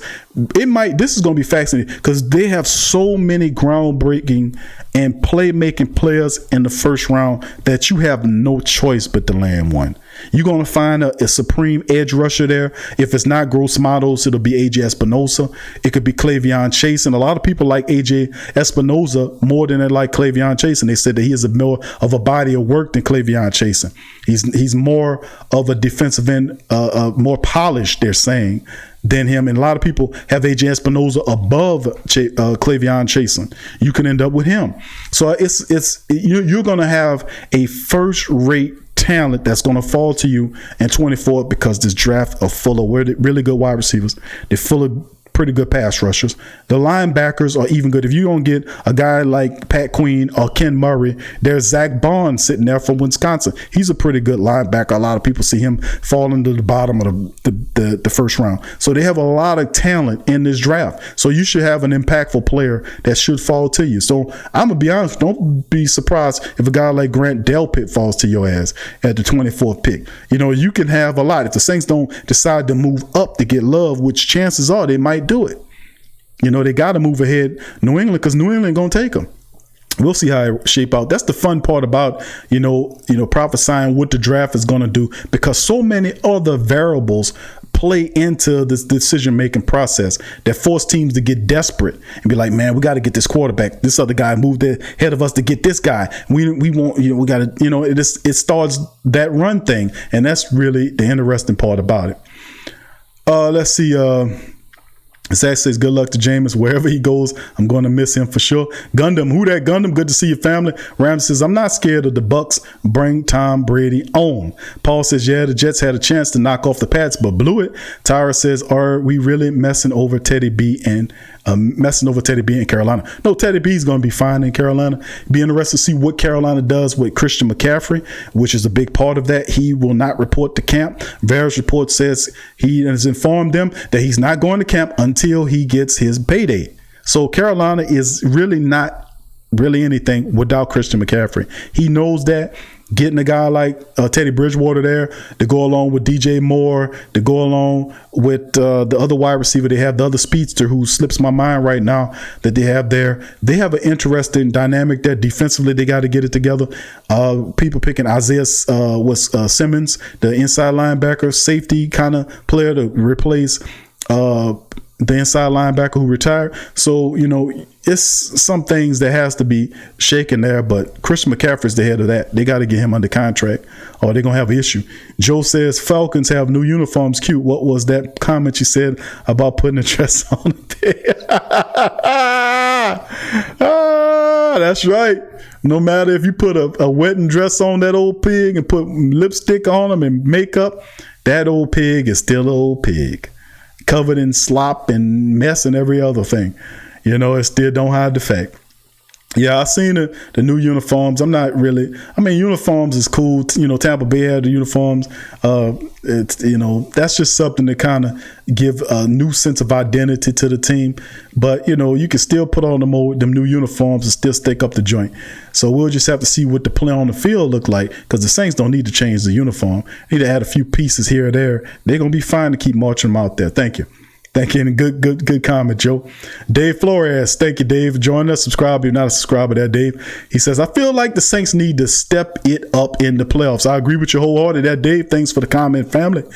I agree with you. We talked about this early in the show, family. We talked about the fact that the Saints in the playoffs have been problematic, to say the least. They doesn't have, and think about it, family, and I've said this early on. Look how the Saints have been performing in the playoffs. Have not been like they've done in the regular season. The last 2 seasons of 13-3. Prior to that, they were 11 wins. That force, that mindset of winning in the regular season has not carried into the playoffs. The Saints have not dominated in the playoffs like they're supposed to. And if you look at the footage, it's because of by their own hand. Not to take nothing away from their competition. But the Saints had opportunities to really take off in the playoffs. They come up with drop passes, mostly, touchdown drop passes, penalties, offside, just non-disciplined miscues. Like the game against Minnesota. They were absolutely dreadful. They stunk in that Minnesota game. They were fussing on the sideline. And most of the times it's up to the coaches and the head coach in particular to make sure his team is ready to play. Last year, the Saints wasn't ready to play Minnesota. It wasn't. Despite the fact that they finished off the regular season kicking ass in December, they didn't have a break. They went right into the playoffs and stunk in their building. You can say, well, the Saints was on the road. They struggled on the road. But you put them in their building, they were supposed to tear them up. They stunk. And it was because they had penalties. Go and look at the game again. They had offside penalties, false start penalties, dropping passes, disjointed play with the defense, not knowing what the other person was doing. It's just, they was arguing and fussing at each other on the sideline. Drew Brees was scared. He was getting knocked around. The running game wasn't there. Stupid play calling by the supposed genius head coach. All this happened, and it was by the Saints' own hand. They cannot go into the playoffs playing suspect football. You can't play suspect, miscue-ridden football and expect to win games in the playoffs. You can't do that. You playing teams that's the best of the NFL. The best teams make the least amount of mistakes. That's what win games. You eliminate the miscues, eliminate the mistakes. You can't go into the playoffs making these mistakes. Go back and watch the playoff footage if you can stand it, and watch how mistake-ridden the Saints have played. The Rams game a couple years ago, when they had the thing when they said the Saints got robbed, I told people the Saints did not get robbed. Even made a shirt about it. Even designed a shirt saying the Saints was not robbed. How are you robbed when all you had to do, you had to do a lot more, but if you would have caught the touchdown pass that Drew Brees threw to the backup tight end, Dan Arnold, he actually threw 2 touchdowns to tight ends in that game. Garrett Griffin, big ups to Garrett, he actually caught one. Dan Arnold dropped the other one. So how are you getting robbed if you dropping touchdown passes? If you dropping touchdown passes in playoff games, your ass don't want to win. So that's the bottom line, is what I'm saying to a lot of people out there, and they don't get it. But people want to pass the buck. Now, take responsibility for your own goddamn actions. I would say that they got cheated if they, like we were saying during the games during the regular season, when you obviously seen the refs involved. It was a bad call, no doubt about it. But don't sit up here and pretend like you didn't have opportunities to win that game. Even Sean Payton said that after the game. I played his press conference at the end of the game when we did a recap of the show. Go back and listen to it, and listen to what he said about us having opportunities to win the game, and we gave up the game. And I came out and said, I never said you got robbed. No, never said that. because I knew better than that. I was like, how do you get robbed and you drop a touchdown passes? You missing tackles.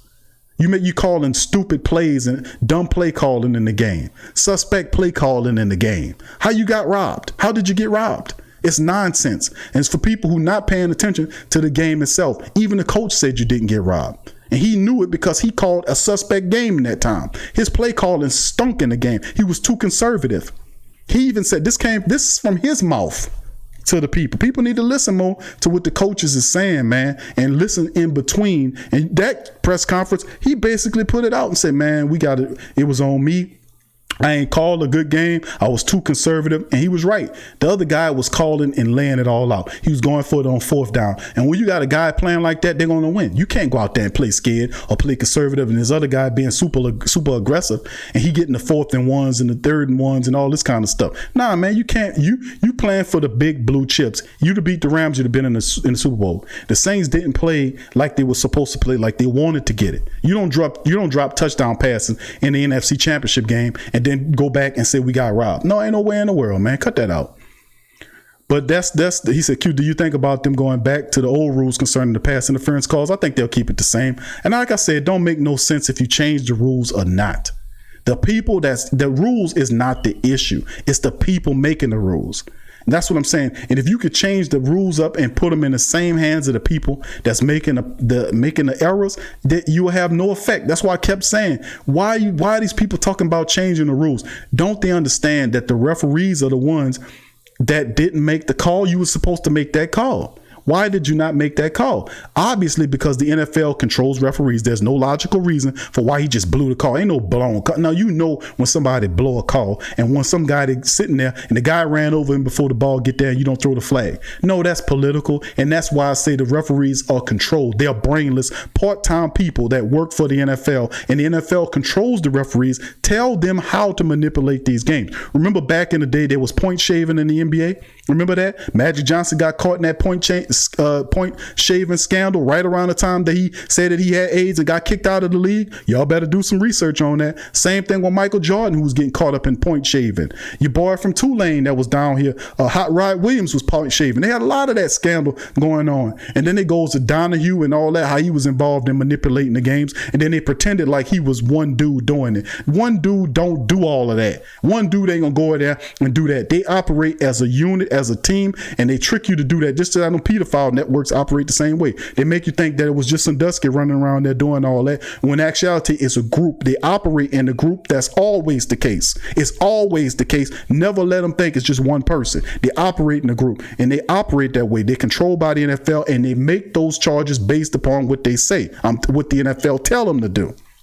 Very rarely they making calls. They got stuff in their ears and they talking to them. And then the rules guy says, oh, well, we don't tell them what calls to make. Yeah, but you got an earpiece and you talking to them from New York. Why are you talking to the referee during the game in New York if the referee has autonomy? He can control the game himself. Why does he need your guidance from the NFL? You know why? Because they telling them what calls to make. Even when they go and watch the game footage on the replay, they watch the replay and put on a headset with a mic piece attached to it. Why do you need the mic attachment? Who the hell are you talking to? They're talking to the people telling them what calls to make. I'm telling you how this goes. The game is truly controlled. They cannot have it with the least. And I tell you, the Saints were beating their asses last year, and the referees was trying to throw flags. But the way you beat the system is by outscoring your opponent, like the Saints was doing last year. And they were able to beat the system. Then when it got close, and when you allow teams to stick around in close games, then the referees come with all the bullshit calls. That's how it works. Watch the games. It only works if it's a close game, then they can manipulate it. That's how it works. But when you blowing the other team out, they can't even play it. Even if they attempt to try to get involved, it'll be so obvious that they won't do it. See, when it gets close, that's when they start doing all of the nonsense like they did against the Vikings. When you make it that way. But a lot of that falls on Sean Payton in the Minnesota game because of his mismatched garbage calling that he was doing, and the fact that he played to the strengths and advantages of the Minnesota Vikings against the scouting reports and against common basic football logic. You knew that they could not stop the run, but you tried to throw on them. That was their strength to stop you. You fed right into it. And almost like it was a play plan out where this makes no sense. We covered it for 4 hours on the pregame. I read bits and pieces of their scouting report that they had going into the game. So you was cognizant of your own scouting report, who your scouters put together for the Vikings. And it was the same scouting report that the team who beat the Vikings the next week, the Saints couldn't do it. And the 49ers ran the exact same scouting report method on the Vikings and destroyed them. Why the Saints didn't do it? Huh? Because it calls the question. When you see shit happening and it don't make sense, think about the money. Why do people do the shit that they do? Period. Think about it. It's either control or it's about money. One represents the other, and he wasn't trying to control something. It's about money. Think about it. When it don't make sense, it's not because he just then the non-docile, unintellectual, unemotional responses to everything after the game. Man, come on, man. I know too much about this shit to play games with you like I don't know what I'm looking at.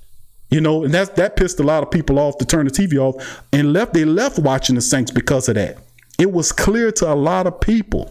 You know, we're going to watch it, man. I'm going to keep covering it. I'm telling you. I'm not going to play games with y'all, man. I'm not going to cover my eyes and call the game. No, I'm going to tell you what I see. And I'm going to tell you how it is. And I'm going to tell you because a lot of the power and money is in place with a lot of this stuff. And some people who you don't like, go after it. But I'm telling you how it go. Y'all better do some research on the Magic Johnson thing. When he left the league, he just right around the time where they was about to hit him and throw him out of the league for point shaving, the AIDS story came up. Right around that time. Same with Michael Jordan when he was about to get hit with point shaving charges that he ultimately had retired right before that happened. So it's really weird timing for a lot of stuff.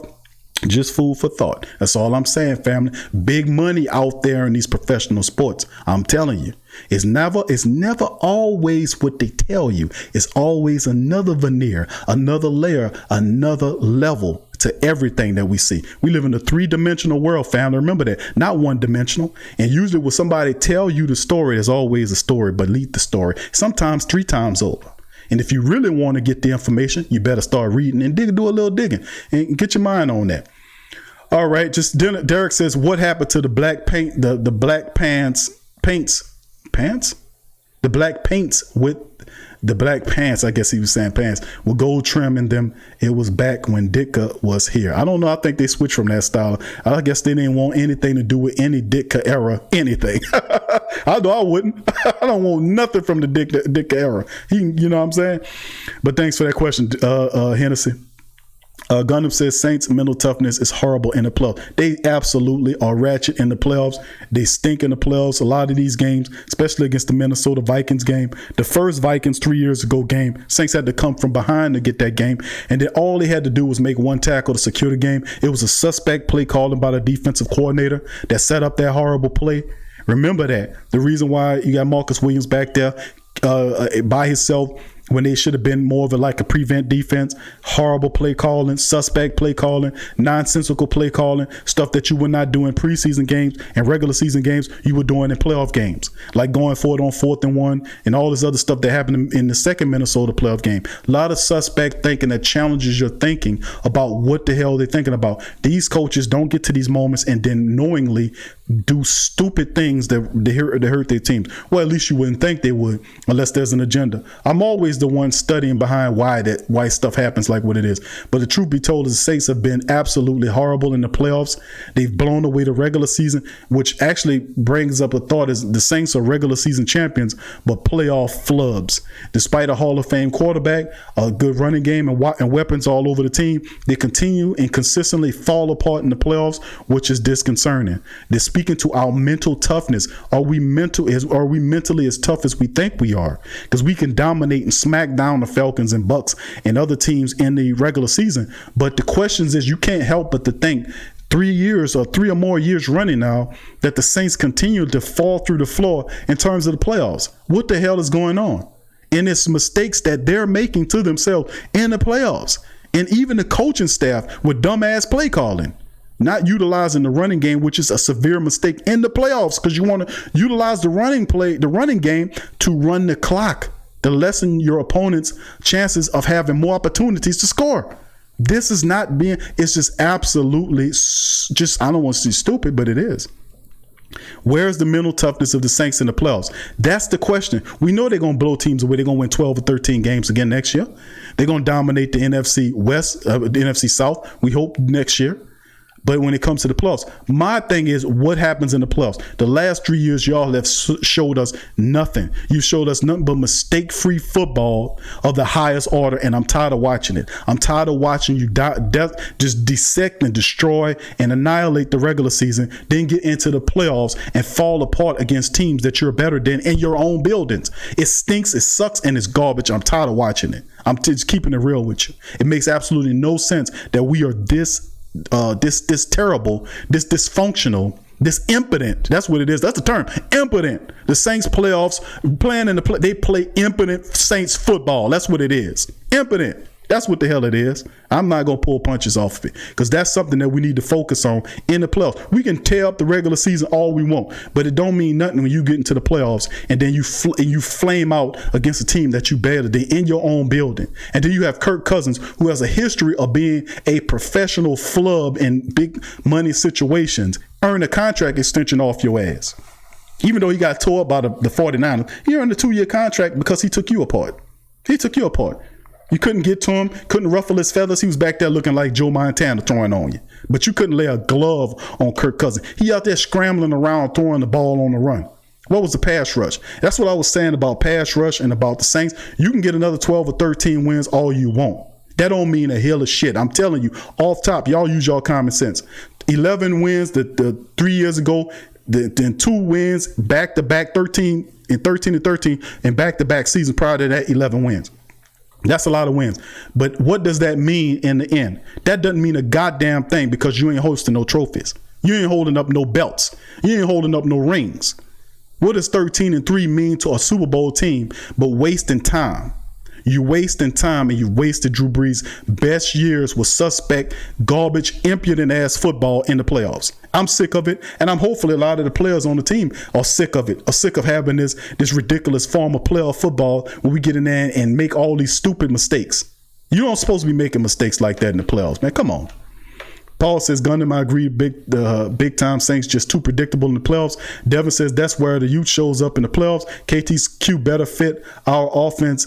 Devin Duvernay, Rieger, Jalen Rieger, or Lynn Bowden Jr., or Tyler Johnson. That's a tough ass question, KT, because I like all those dudes, man. I like all of them dudes.